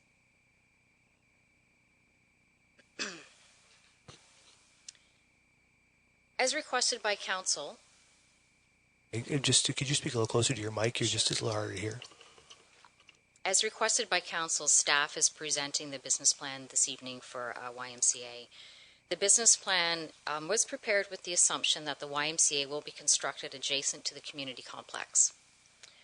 The original design of the complex was to create a welcoming space to help cultivate a strong sense of community and promote health and wellness in the community. With the addition of a holistic recreation facility, it could support a multi-use facility that will be important in bringing people together from within and outside of Saugeen Shores. The completed facility will be an investment in our local economic development, and it will benefit the greater spectrum of our community services and enhance potential sports tourism opportunities. The municipality will continue to operate the ice pad and the ownership of the entire facility, including the YMCA portion. The YMCA can bring its operational and membership services expertise to the table to achieve the most economical operations for the facility, therefore decreasing the dependency on the tax base. High participation rates from a broad spectrum of the population, increase and enhanced level of programs and services to the community will be delivered through the operation of the centre by the YMCA. Accessibility shall be provided to all regardless of financial circumstance. The YMCA has come into this partnership with the goal of providing excellent services that meet the needs of the community. This includes listening and working with the community, continuing strong programs such as SSLC and the Breakers Swim Team, and adding new programs that the community is needing and requesting in a financially sustainable manner. Startup costs include several items, and that is the hiring of new staff and training of staff prior to the facility opening. This would include a center manager, as well as 5 supervisors and 3 leads. Aquatic staff and the training of that staff would also be included as part of the startup. Furnishings and equipment for this facility to be in place prior to opening, as well as the expected of some existing members in Owen Sound would migrate to Saugeen Shores who are Saugeen Shores residents. The potential overtime costs of the startup costs are approximately $1.2 million. As previously presented, the footprint is here for your perusal that we saw in the previous document, and it's a combined about 42,000 square footage for the YMCA facility to the north of this facility, and future municipal needs are accounted for in the design for a second level to the existing building if required. The parking as well, and as I indicated, it's 284 parking spots compared to Owen Sound's YMCA, which is 300. The drawing also shows access off Wellington Street for additional entrance to the parking facility. This is an example of what the budget could potentially be, and this includes also a $200,000 annual capital reserve payment in this budget. It recognizes 50% of the capture rate of potential memberships as projected in the market study by John Stevenson when he presented to you. Staff has been very conservative with considering 50 memberships of 65 years plus included in this, and also equally conservative with 50 older adult, 65 plus, and youth memberships within this. We recognize the fact with our growing demographics that this is extremely conservative and would be considerably higher. We also excluded from this is the secondary market segment as presented by John Stevenson, and those are those individuals who may purchase a membership as identified in the market study. For comparison purposes, we've provided for you at the time of printing a proposed 2020 Centennial Pool budget. The Centennial Pool budget considers the continued dependence on school board infrastructure. There's no commitment to any capital reserve allocation. The ownership of only the pool shell is by the municipality, and the school board continues to own the change rooms and the common areas as per our agreement with them. This reflects aquatic operations only and no fitness component included. The third budget that I've shown for comparison purposes is one that was presented to you in 2017 by the aquatic supervisor. This was considered a facility adjacent to this facility and run by and operated by the municipality. It was a double tank with multi-purpose rooms and a walking track. There is no commitment to capital reserve allotment, and it is not membership based, and it was showing an operating deficit of $512,000 annually. Proposed amenities and the size of a YMCA potentially adjacent to the community complex site included an aquatic center that would include a 6-lane, 25-meter pool. It also includes a smaller therapeutic pool, a leisure pool that would be used for aquatic classes, parent and taught, as well as therapeutic reasons. A pool treatment, Dectron, and laundry, as well as tunnels around the perimeter of the pool, which is certainly the trend now and the norm for maintenance purposes. A walking running track that can be multi-use for classes as well as potential spectator seating. A conditioning center, a fitness center, and gymnasium. 2 multi-purpose rooms and storage. Family, boys, girls, and accessible change rooms. An adult change room with a steam area for 16 years older and a female area as well for 16 years older, and 8 offices. And that equates to just under 42,000 square feet. Existing recreation costs are currently in the range of $450 to $550 per square foot. Therefore, the municipality could consider a $23.1 million facility in today's market. With contingencies and economic adjustments, consideration should be given for $27 million. $1.2 million could potentially be included for the startup of costs. Currently, there's $407 million in federal funding and $320 million in provincial funding for community culture and recreation stream. Saugeen Shores should consider financing the application contribution through the existing legacy fund with additional community fundraising as required based on enhanced amenities. Both the YMCA and the municipality are committed to a relationship that has mutual benefit, including gaining an understanding and appreciation for the strengths of the respective organizations and the respect for sensitive issues such as municipal identify and community leadership. A YMCA-operated facility in the municipality would be financially viable. The operating model will take advantage of cooperative synergies between the municipality and the YMCA. The YMCA is a recognized and respected arm's-length provider with expertise in the operation of health, fitness, and aquatic facilities. A nonprofit charity, the YMCA is dedicated to building a caring, healthy community by creating opportunities for all people to achieve personal growth in spirit, mind, and body. This facility will decrease our recreation capacity pressures that we are currently experiencing within the Centennial Pool. In my 25 years of municipal recreation, I can tell you that these grant opportunities are scarce, and the previous one was in 2009. A facility such as this would truly be a community hub through accessibility, community pride, and first impressions. It would also provide an affordable facility over the next generation. Thank you. Thank you. So we have a recommendation. I'll read it, and then we can take questions or comments from members of the committee. It's recommended that Council receives the business plan for a YMCA membership-based aquatic recreation facility within Saugeen Shores, and that staff be directed to begin developing a formal agreement for a Saugeen Shores Family YMCA subject to YMCA board approval. Questions or comments? The Deputy Mayor.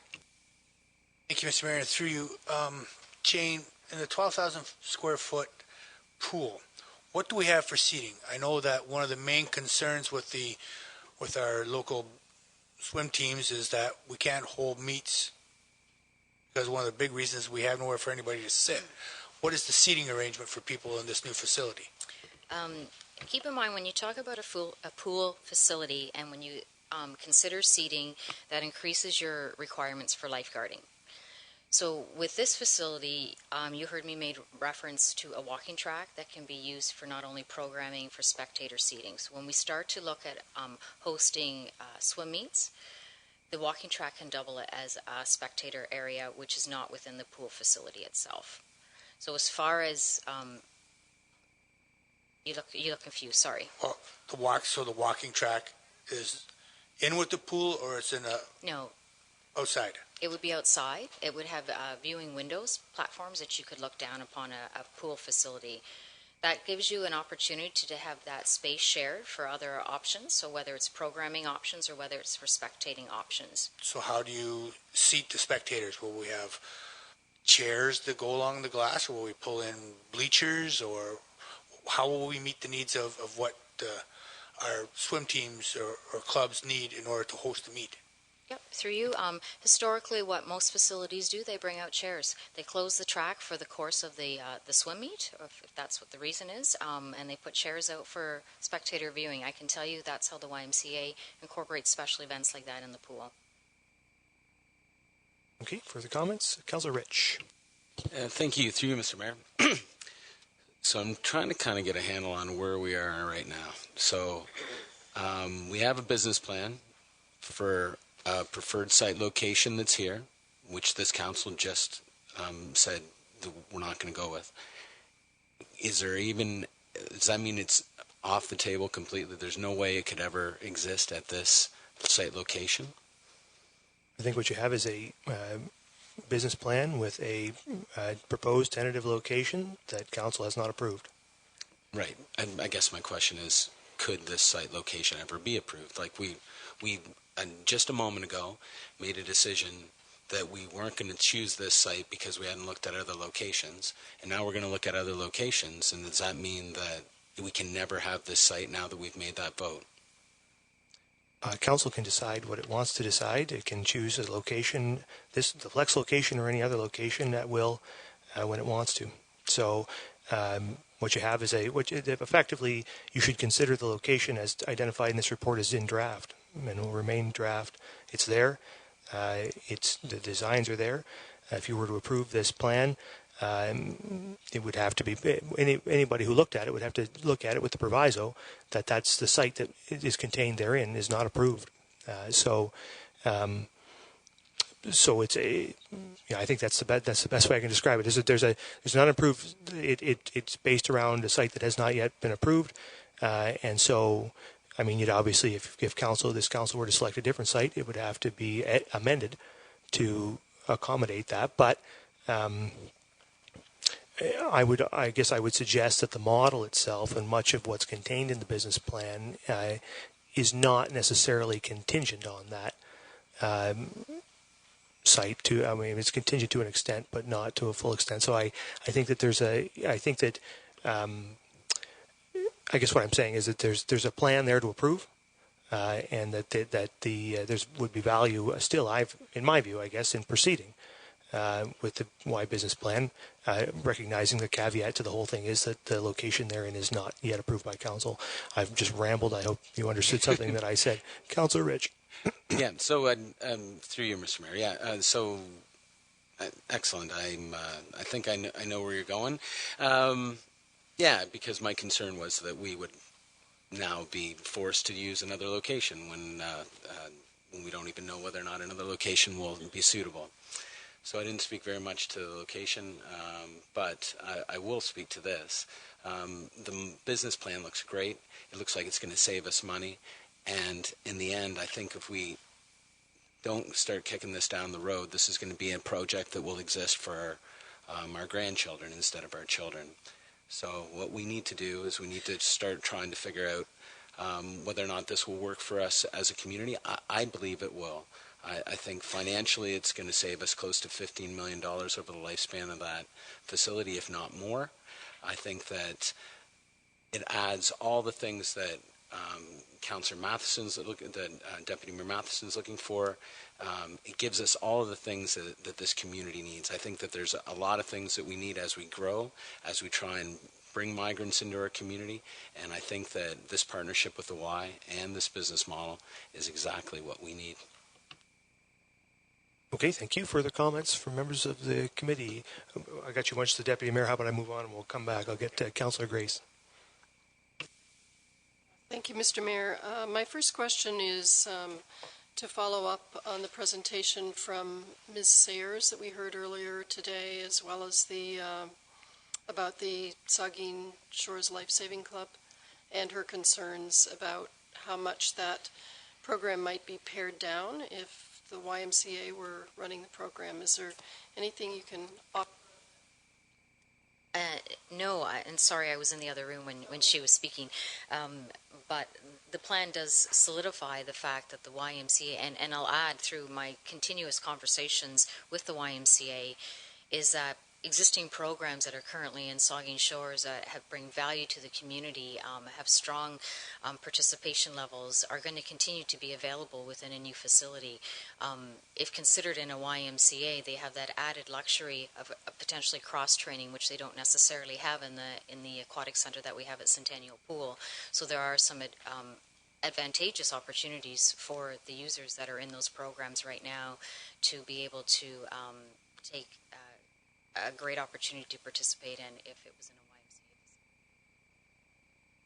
in a YMCA. I just have another comment, and that is that I also support this this agreement with the YMCA. We need this facility. We need to have this partnership to go forward. It's going to strengthen our application for the grants, which we need to get it done. And I also think it's really important that the Y offers subsidized memberships, that we try to make this facility as accessible as it can be for all members of our community, and the Y has a reputation and has a model for doing that, and that's very important to me. Thank you. The Vice Deputy Mayor. Thank you, Mr. Mayor. I have just a series of questions here, if I could. I don't know whether Jane or whether Gary would like to stand up and answer a few of these questions from the Family Y or how this goes, but I was interested to hear about the level of subsidy. A few months back, Gail talked about subsidization from the Family Y. One of the nice things that Y does do is they do subsidize those families in need, and my understanding is that some of those subsidies could go anywhere from as low as 25% up to 75%, depending on family needs. And I think that's a real good positive thing for our community, that no child will be turned away. Every child deserves a right to play. And when I heard the number about 11 or 12% subsidy rate, no and sound with their memberships, that's a pretty solid number for subsidies. So I want to commend you, Gail, for the good job you're doing over there at the Family Y. And I'm really concerned about the Saugeen Shores Life Saving Club, and I heard a presentation like Councillor Grace did about the cookie cutter approach with other life saving clubs around the province, and talking about our club here. The number I heard earlier was 9 hours per week in pool time, and I guess the question I have is this. There was a statement made earlier that some clubs from out of town are only getting a couple of hours because I have certain programs they need to operate. They got to try and get to that break-even number. How true is that statement? How true is the statement where other municipalities will only offer 2 hours of pool time to their life-saving club versus the 9 hours that our club is using now? Because I heard Gail say last year the club will not only be protected but enhanced. So I like that statement. I want to believe it. How close are they going to be able to come to that kind of pool time? How do you answer that question, Jane? Very difficult question for me to answer, because I think I heard you ask me what time. I don't want to paraphrase, but what are other communities Well, I heard providing? a statement earlier that 2 hours for out-of-town communities are offering their life-saving club, and I heard a presenter saying that they are up to 9 hours per week at our pool here. Will they continue to be able to find 9 hours of pool time in a new Family Y operation? Saugeen Shores Life Saving Club is a very important organization in our community. We all know that, and it needs to be enhanced and protected. And so I wanted to know about the 2 hours versus the 9 hours. And the second question I had pertaining to life saving was, can it run independently outside of a Y operation, or is it best to operate inside a Y operation? So maybe Gail wants to answer, or you can, whatever you wish. I can't make comment about facility time in other communities, and I would suspect it's based on supply and demand of participant numbers. We have a thriving program, and I can share with you conversations that Shannon and I have had, as well as Mike and I have, and the club is really a Saugeen Shores program. It's a program that is run through the municipality. Unlike the Breaker Swim Team, which is an actual club, one of the decisions that the Life Saving Society, the LLSC program should really be having is whether or not it wants to be a true club. As a true club, then it is exactly the same as our Breaker Swim Team club in that they book the pool time. How they manage that time is up to them, and it's no longer a program of the municipality. That's certainly a decision that they may want to decide, and therefore they're merely booking the pool time, no different than the Breaker Swim Team club. So if that's a question that you're asking, the program doesn't change. The program doesn't change even if it's a YMCA program. The YMCA has taken a very good look at our SSLC program. They love the program. In fact, they've mimicked their program from our program, Great. as is Hanover, as is some of the other outdoor Wonderful. pools. So it's a valuable program that we've started from the grassroots up, that other communities have adopted. So why would we eliminate a program like that? We wouldn't, when it's meeting a community need. Just wanted to hear it again tonight because the club is concerned. The Saugeen Shores Life Saving Club is concerned. So I just want to hear publicly again that they will be protected, enhanced. Nice to hear. Our current pool staff, we have extremely highly qualified pool staff.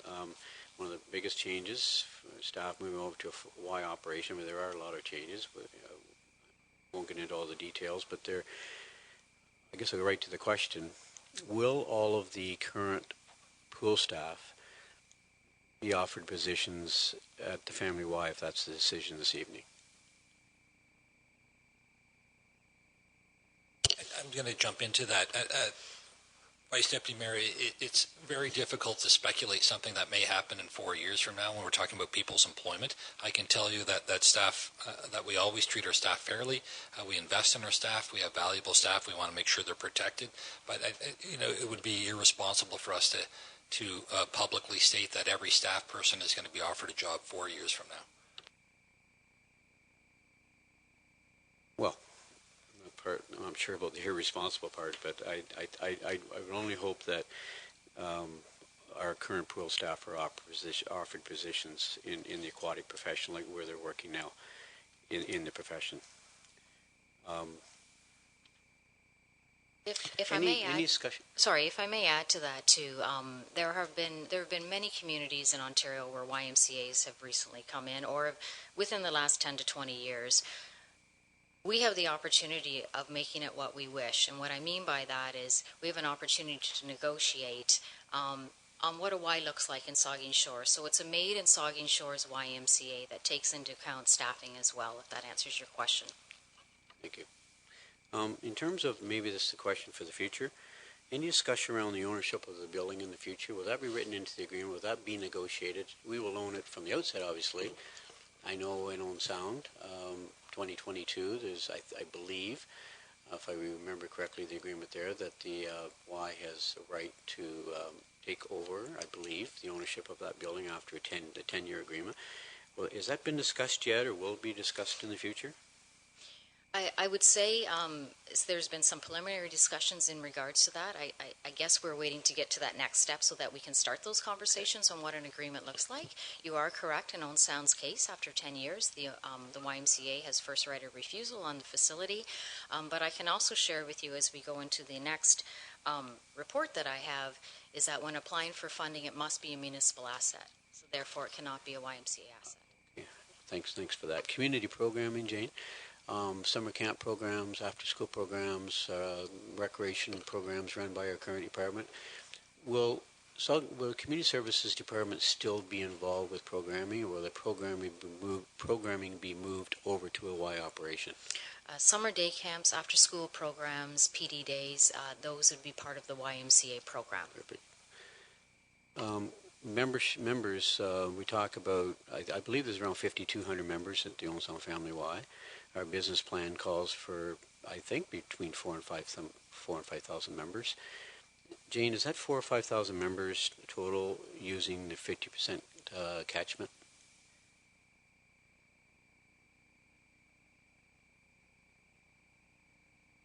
And while you're just looking that up, is it customary that 50% catchment would be used, or is 40% more practical? 50% catchment gives you a realistic number on what, and it's a conservative number at that, based on Mr. Stevenson's results. And as I indicated in my report, we've only used 50 memberships for 65 and plus, and 50 for youth as well. And we have not considered that secondary membership of those individuals who said, I may purchase a membership. So sorry, back to your first question. You asked me, could you repeat that? Well, it's way back somewhere. Can anybody help me? I'm trying to keep up with you. It was about the 4,000, 5,000 members. You're a lot younger than I am, Jane. So it was between the 4,000 and 5,000 members. Yeah. I think the Y is 5,200, and I guess my question was a realistic number. So that's what the report says, correct? That we're able to track. Yes. Mr. Stevenson solidified that those numbers are very good for this community, and it's one of the better numbers that he has seen through his assessments of a market study. So with a 50, and I echo Councillor Rich's comments. If we're using this 50% catchment rate, and we're an operating deficit of around 100 grand, 200,000 for reserves, takes us to 300,000. And I think Mr. Stevenson here last year indicated that a Plex, pardon me, wanted the Plex say here, but a pool and a walking track would be would cost about $700,000 to operate. That's the number he gave us at the podium. So $700,000 to operate for pool and a walking track. Family Y with a 50% catchment is about 300 grand. That's $400,000 a year in savings to our taxpayers. And over 20 years, that's $8 million. And it could be higher than that if we get to zero. And I know our CAO has spoke eloquently about that, around getting to zero in his reports I've read, and I agree. I think, from the Y standpoint, one of their mandates is to get to zero with operational costs. So if we get to zero, that savings could be 10 million plus over 20 years. So I'm supporting the recommendation. The questions have all been answered. I think that it's a really good thing for our community. A family hub is being created for mom, dad, and grandma and grandpa and young children. And I just think this is a decision we're making for future generations, and I think it's the right thing to do. So thank you, Mr. Mayor. Thank you. Further comments from members of the committee? Councillor Schreider. Thank you, and through you. This is one of the topics that I decided to run in this election because I know very much that we are in need of a new pool, and I have been part of that team that has worked in that facility, and without a doubt we need a new pool. I've always been an advocate for our aquatics program underneath our municipal umbrella. I've also been an advocate for economic development, and included in that is also nurturing our relationships with our existing business owners in town. And that's always been a concern of mine as well, is should the municipality be building facilities that compete with other business owners, and especially in close proximity as well. I know that in this seat and in this decision, you have to take your heart out of some decisions that you make and think clearly just with your head and business decisions, and this is one of those decisions that has to be made, I think, for the better of the community. I think that I have a few concerns with, and staff, and Jane has done an excellent job of answering some questions, and I think a lot of my questions have to do with some of the business plan and the operating agreement, when that will come forward as well.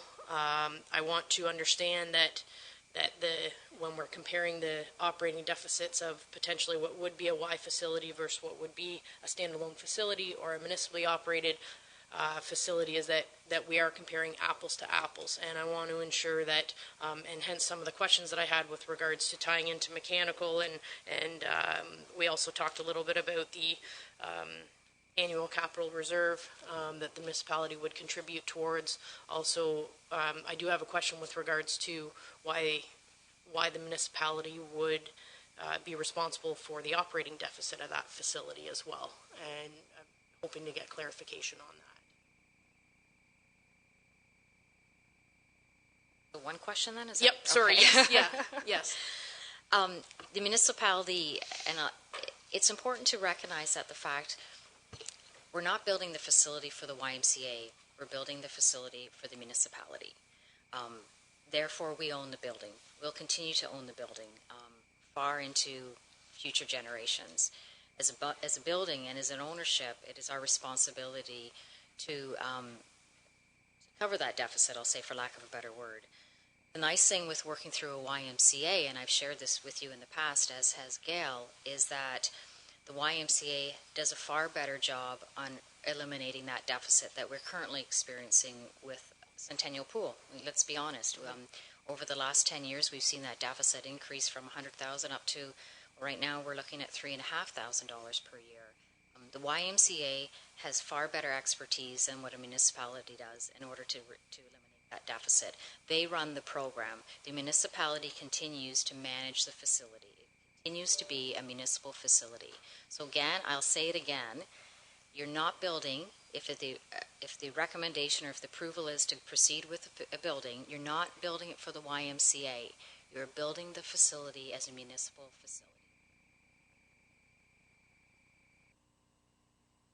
Yeah, I think it's important too, just for clarity, the resolution is to support this business plan, but also to send staff back to create a formal business plan with the YMCA. So, a lot of the details here, this is not an agreement we're talking about tonight, right? It's just a business plan. There has to be an agreement. A lot of these details have to be worked out in fine print in that agreement with between us and the YMCA. So, I think that we'll have another opportunity, I guess maybe is the right way to put it, to really drill down on some of how that will work out, presuming we proceed this evening. So just for that clarity, the Deputy Mayor.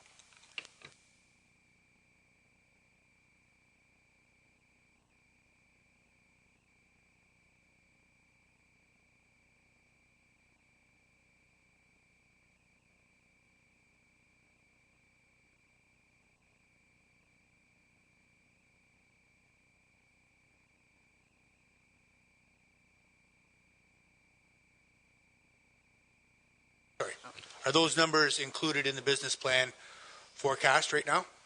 No. Let me rephrase that. The business plan shows a membership base, and it shows numbers of individuals that purchase day passes within the revenues as well. I can share with you in Own Sound's case how they manage the school groups, gym classes, is that those gym classes purchase a membership.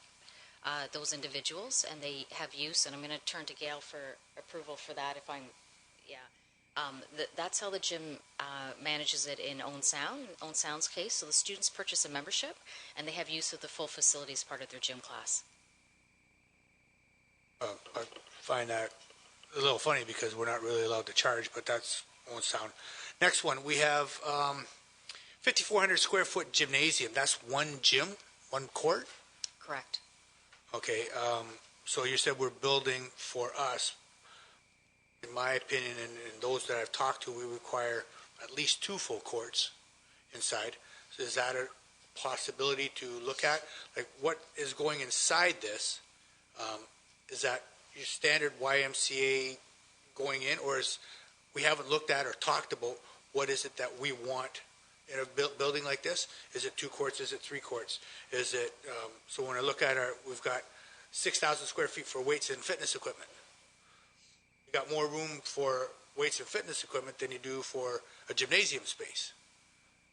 In my opinion, I think we need to have a little more of that. When we look at the walking track, is that a 2-lane, a 4-lane, 150, 200-meter lane? Did I read it was a 4-lane, 200-meter track? 2-lane. 2-lane. Okay. Again, is there any way we can look at increasing the size of that? When you get people running, it's a little tight, especially on corners. You look at the Davison Center, there are 3 lanes, and most people will say they'd like to have 4, but again, size and money dictates that. These are just some of the questions that have never been brought forward to us when we start to look at stuff like that. What is it that we want? What is it that we need? Is there possibilities? Are there possibilities that we can adjust or add to what is it we want to have in this facility? Yeah, keeping in mind that everything has a dollar figure to it. But as you said, it's our facility for the next 40, 50 years. We have to meet the needs. I remind you that we're not proposing a facility for athletic excellence, I'll say for lack of a better word. We're proposing a facility for families to come and enjoy. So when you talk about a 4-lane and you compare it to Kincardine, well, we're not necessarily running meets within there. There's other opportunities for treadmills or whatever the case may be. So what we've provided to you is not, what we've provided to you are similarities with what we see in many YMCAs, which meet the community demands and based on our population as well. So if the desire is to have a larger gym space, something we can certainly look at, but there's a cost to it. Again, like I was saying, we haven't had that input from council or from the community on what it is that they're looking for. Through our many years of many phases, there has been community consultation options and input that we've certainly taken into consideration as part of this as well. I know, but as Vice Deputy Mayor might have said, what we did 10 years ago is no longer applicable because the size of our community has changed and the needs and wants has changed. Part of what I'd like to see coming in the very near future is some kind of consultation where we ask the community, what is it you want? What do you want? Is it do you want more gym space? Do you want, with the pool, do you want a 4-lane running track? Do you want a 2-lane walking track? Is there a walking track? How much do you want? I think we need to see that. We haven't had that from the community. So what I'd like you to consider at some point is getting that in the near future to see what exactly it is we need, what are our wants, then we can take our pick of what it is and add it to the facility. Thank you. Okay, is there anything further from anybody before I speak? Thank you all for your comments on this. It's this is not an easy decision. There's a lot of pros and cons, and I know you've all considered them. I feel like I've been considering them a long time, and they're hard, and I get it. It really is not easy. And so for me, what I know is that we have to get it done, right? We have to get it done. And when I look at the alternative scenario to the YMCA, $500,000 a year operating cost, which is an increase of about $250,000 a year, plus borrowing. We would have to borrow to build it. Probably $7 million to borrow, about $400,000 a year in carrying, so $650,000, $700,000 in year one, 7% tax increase. It doesn't get my vote. So the only way to get this done, to build it so that it exists and so we have the pool we need, in my view, is through this partnership with the YMCA. And we have the potential over time, not right off the bat potentially, but we have the potential eventually where the operations of the pool facility could cost us $0, and where we could then take the $350,000 that we're currently spending on pool operations and commit those either to paying for borrowing that we incur to do this or to do something else, do other good in recreation across the municipality. And Lord knows there's lots we could do. So So I think that, given the pros and cons, that this is the right approach for the community, and so I'm eager to see us move it forward. And it's important to be very clear, so the public understands that this tonight, if we do approve this business plan, is not an agreement with the YMCA. That a decision that more work needs to happen between our staff and the YMCA to craft an agreement. The YMCA is an organization unto itself with a board of directors that also would need to agree that this is the right approach. I'm not sure if they have yet. Maybe Jane could answer that question, but I don't know if they've actually considered this business case themselves and supported it or not. But they do need to do that. And then we need to have a negotiation and discussion at some point, come back with an agreement. The other thing that this partnership does is help to get us that grant money we need to make it a $7 million expense to our community rather than a $21 or $22 million expense, which puts it out of range for us to afford. We cannot responsibly borrow $21 million. So this does it. This is how we do it. It's the way to get it done. So it will have my support. Maybe, Jane, you could just could you let us know if the YMCA Board of Directors has seen this and whether they've supported it yet? I know Gail has shared it with their Board of Directors for sure, and obviously the Board of Directors is eagerly anticipating what may occur from our council. They're waiting to hear from us. All right.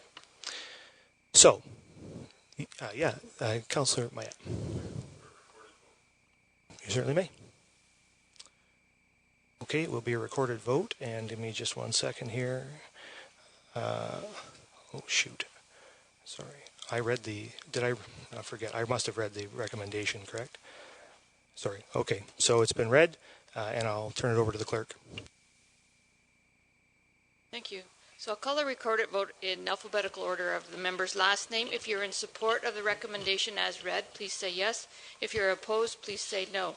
Mayor Charbonneau? Yes. Councillor Carr? No. Councillor Grace? Yes.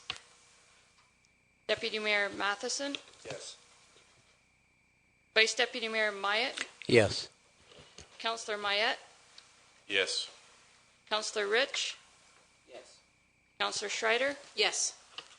Councillor Smith? Yes. That motion carries. Thank you. So that moves us over to the YMCA funding application report and the Director of Community Services. Thank you.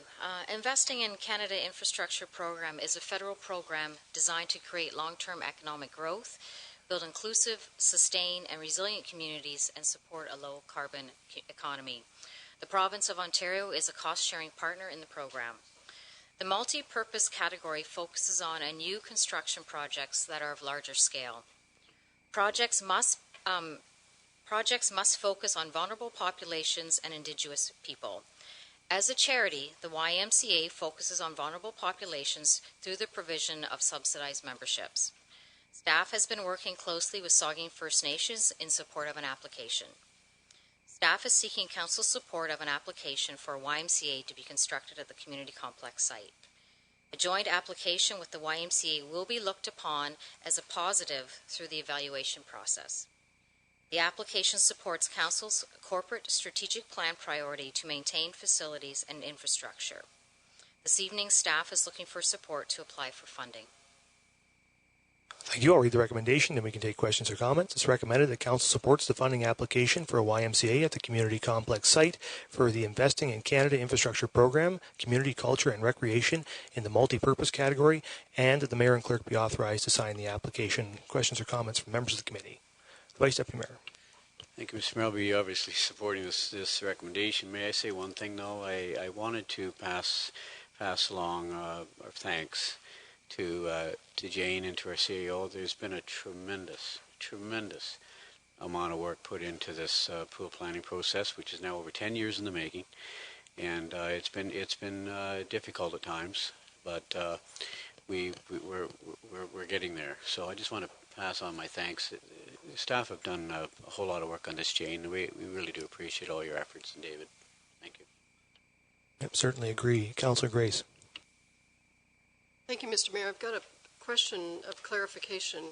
While I would support this recommendation. It reads that the application would be for a YMCA at the community complex site. Does that mean this site? That's where we are, yep. Okay, well.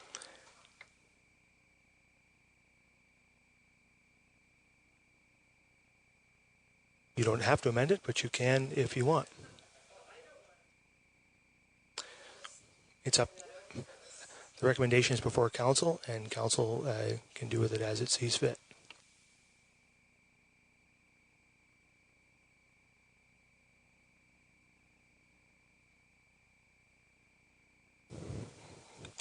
Council can change its recommendation that's before it if it wants to, or it can vote on the recommendation as to, on the floor. I'll give you a second. No?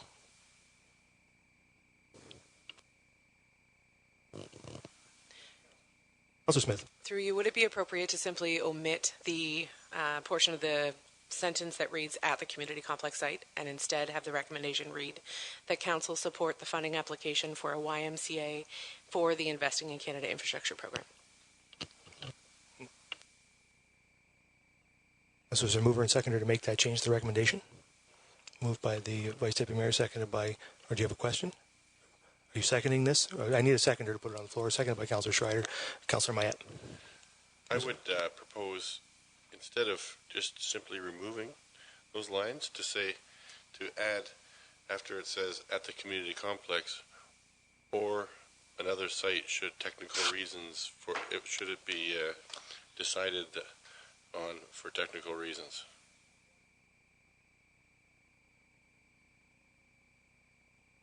Yeah. Or should it be amended for technical unforeseen circumstances?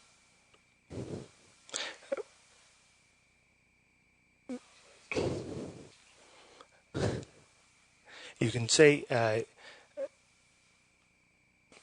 council supports the funding application for a YMCA at the community complex site or another site to be determined. I don't know. I'm not. You guys have to come up with the wording you want. I'm sorry. Yes, you're right. There's an amendment on the floor. You're right, and I apologize for that. There's an amendment on the floor to remove, simply to remove. So it would read as follows with the amendment: that council supports the funding application for a YMCA for the Investing in Canada Infrastructure Program, et cetera, et cetera. Is that correct? So that's the suggested amendment. It's on the floor. Are there any comments to that amendment? So I'll ask all in favor of the amendment. Opposed? So the amendment is defeated. Okay. You can call the question, or you can propose another amendment. The Councillor Mayette.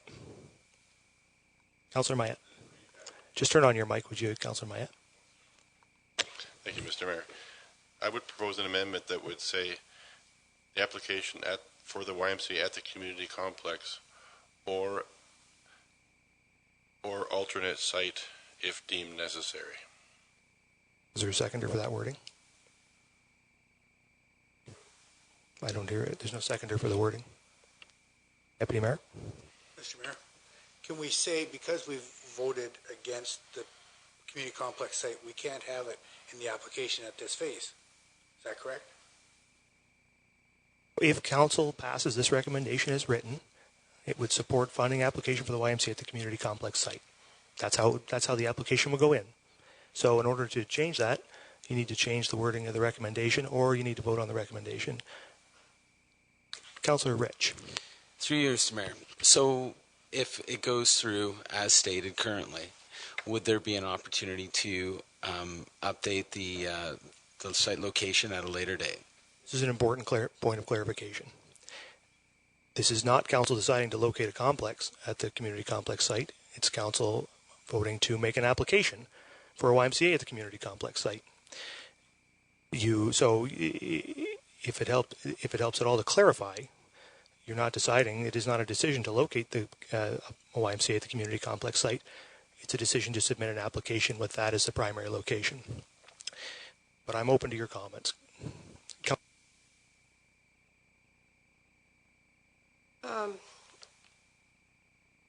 The application is due November 12th, is that right?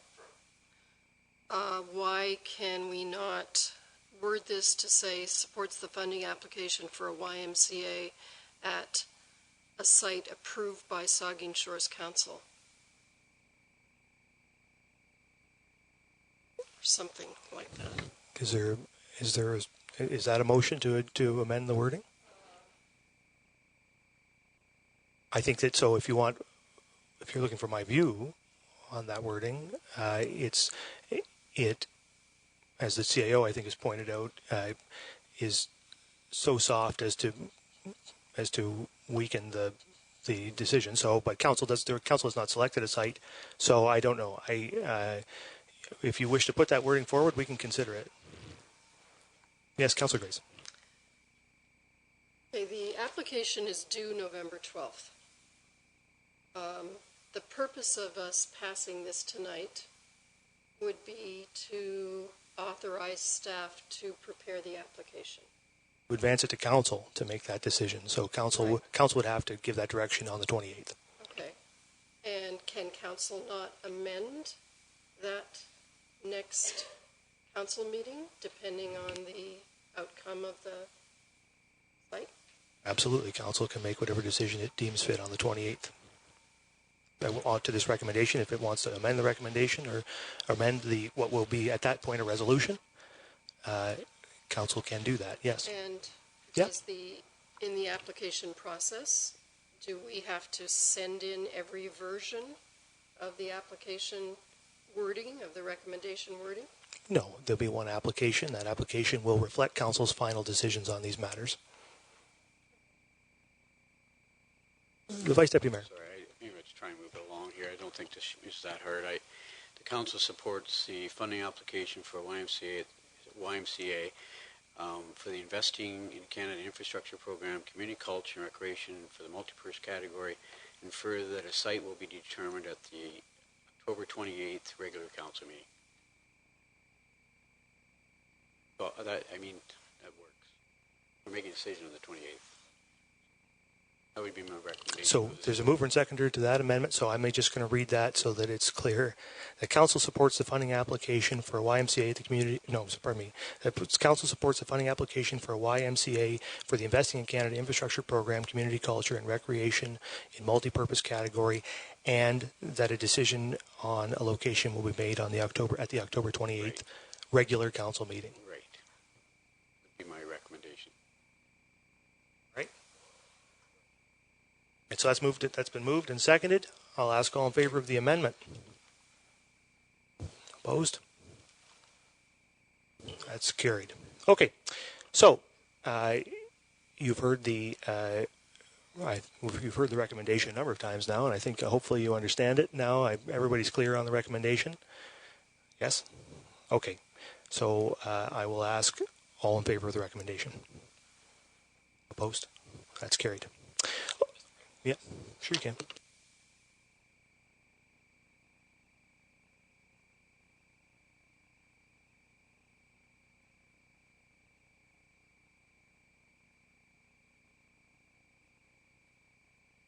So just for clarity, at this point, the CAO is asking for clarity on council's position on whether the community complex site will still be considered. And I'm going to state my view, and you guys can all scream at me if I'm wrong. But my view is, on October the 28th, council will consider, and as we've just said, decide on a site, and the Plex site will be part of that discussion. Nobody shouted at me, so I feel like, are you, Mike? Yes.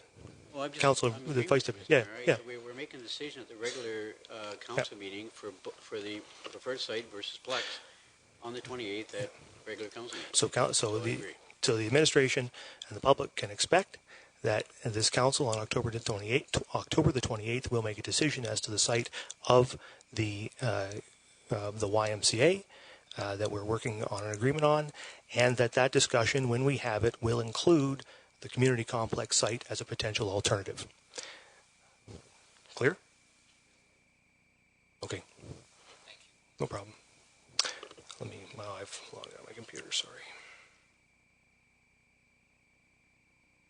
So that moves us on then to the next report, which is a staff report on the funding application for the Lamont Sports Park. The Director of Community Services. Thank you. Staff is seeking council support in an application for the Lamont Sports Park for the Investing in Canada Infrastructure Program. The category in which an application could be submitted would be the rehabilitation and renovation category. The individual cap is $5 million in total project costs. Staff have met with ministry consultants whom have indicated the project would fit nicely within that category. Staff anticipates submitting an application requesting the maximum commitment of $5 million. If approved this evening, staff will submit this application prior to the November 12th funding application deadline.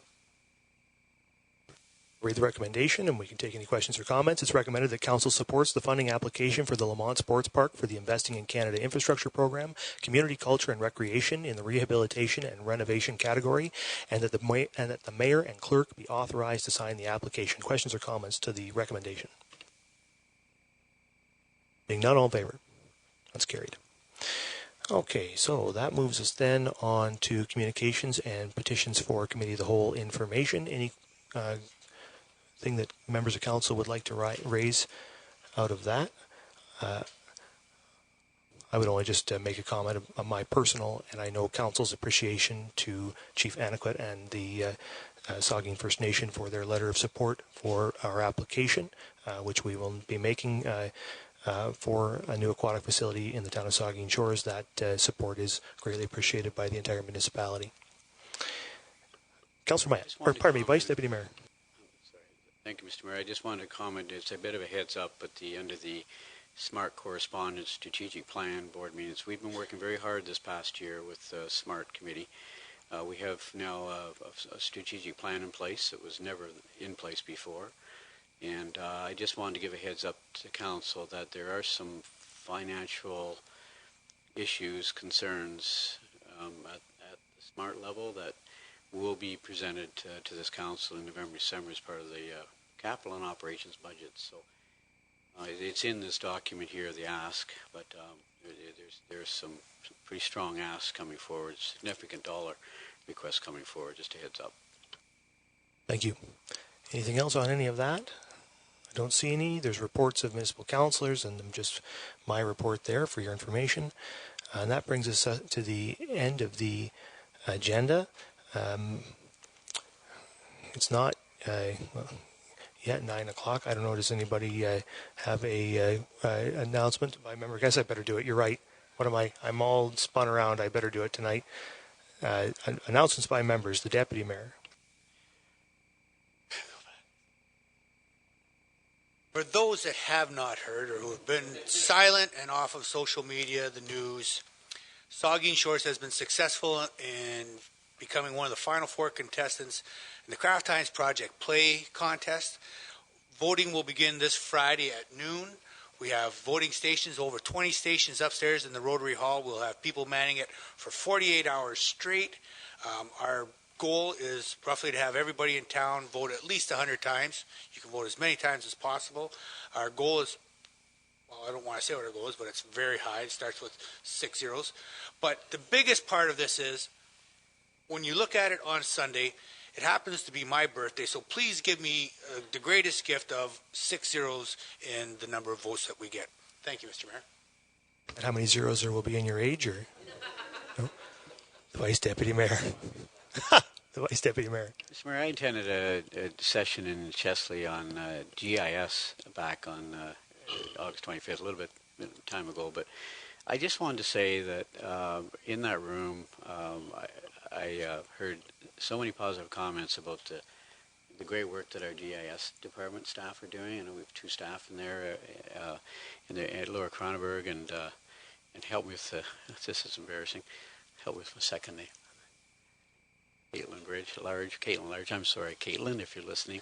But they're well respected in the GIS profession, and as a matter of fact, they were at the front of the room leading a lot of the discussions and really showing off, not showing off, but demonstrating all the good work that this community of Saugeen Shores is doing. We're way ahead of the curve with GIS, and I just want to throw out a compliment to Amanda, your staff. They're doing a wonderful job, and I just wanted to recognize them this evening. Thank you. Councillor Schreider. Donnie kind of stole my thunder a little bit there with regards to that announcement. One thing that he did forget to mention, though, is that Monday night, which is the 21st, will be the announcement of the top community for the grand prize of $250,000. So we are planning a viewing party, so we'll release those details as well. So thank you very much. Thank you. Councillor Smith. And simply because we can't say enough good things about Kraft Heinz Project Play, I just want to take a moment to thank the businesses that have jumped on board thus far. I think we've counted 35 signs that are available to us for public viewing in Saugeen Shores. We're hoping to have all of those, and some have already put up vote, vote, vote, Kraft Heinz Project Play. So the support from the business community has been tremendous. The support from the population has been tremendous. We need the support of everyone, including our young members, 13 and older, can all vote, as well as the support from our regional partners. So we're talking nuclear supplier networks. We're talking partners in the the Tri-County Athletic Association. We need everyone, not just this community, to come together to make this happen for us. And when we talk about those benefits, it's more than simply benefits for the baseball players in this community, but for tax savings as well. We've talked a lot about that tonight. What we could save by having this donation is tremendous. So thank you to everyone that's supported thus far. Thank you. Councillor Rich. We just got to get out and vote this weekend. 1 million people. That's it. Good stuff. Councillor Grace. Thank you, Mr. Mayor. I am actually going to go back to October 2nd, the night of our all candidates meeting for the federal election, and I want to thank the Chamber of Commerce for setting that up and organizing that event, which is a very important civic event in our community. We had a full audience of people participating for 2.5 hours. They were assisted by the Canadian Federation of University Women, the Southport Club, and town staff who set up the facility. And so thanks to all of those people. It was a great event. Thank you. Councillor Carr. Councillor Mayette. Thank you, Mr. Mayor, and I'll try to be brief. A couple things about the Lake Huron Fishing Club that I am on the executive committee of. We recently we brought in 120,000 eggs to our salmon hatchery in Port Elgin, so we're back in operation with the 2020 crop of eggs that are coming out. And another thing that I'd like to just briefly tell you a quick story on was today at 3 o'clock there was a ribbon cutting ceremony over in Walkerton for a project that the Lake Huron Fishing Club spearheaded, which was the removal of the Truax Dam. So the Truax Dam is a dam that's been there since 1919, so a full 100 years. And that dam was identified a few years ago as being structurally undermined, but also it's been a permanent barrier to fish migrating up those stretches of the river up past Walkerton. They couldn't get past that point. Radio-collared fish have come up there and gone back. And since they've removed that dam and made a park-like setting there, it was almost immediate that the migrating fish started going up that river. And there's just a quick story. There was a fellow who lives up up towards Durham, and his farm abuts on to one of the tributaries of the Saugeen River, of the Rocky Saugeen, and he's been living there for 84 years. And he said this is the first time in his life that he's ever seen salmon up in the river behind his house, and that says a lot. And that's by the crow flies. That's about 20 kilometers. And the river winds back and forth. So that's maybe 30 or 40 kilometers past that dam that those fish are heading up. So it's such a tremendous and immediate success story. Thanks. Thank you. Well, there are a number of things that I could talk to, but I think I'll just combine my comments to vote, vote, vote, vote, vote, vote, vote, vote, vote, vote, and vote again. And also vote once in the federal election, too. But vote 100 million times in the Kraft Heinz Project Play. All right, can I get a motion to adjourn? Moved by the Deputy Mayor, seconded by Councillor Rich. All in favor? We stand adjourned till 10 after the hour.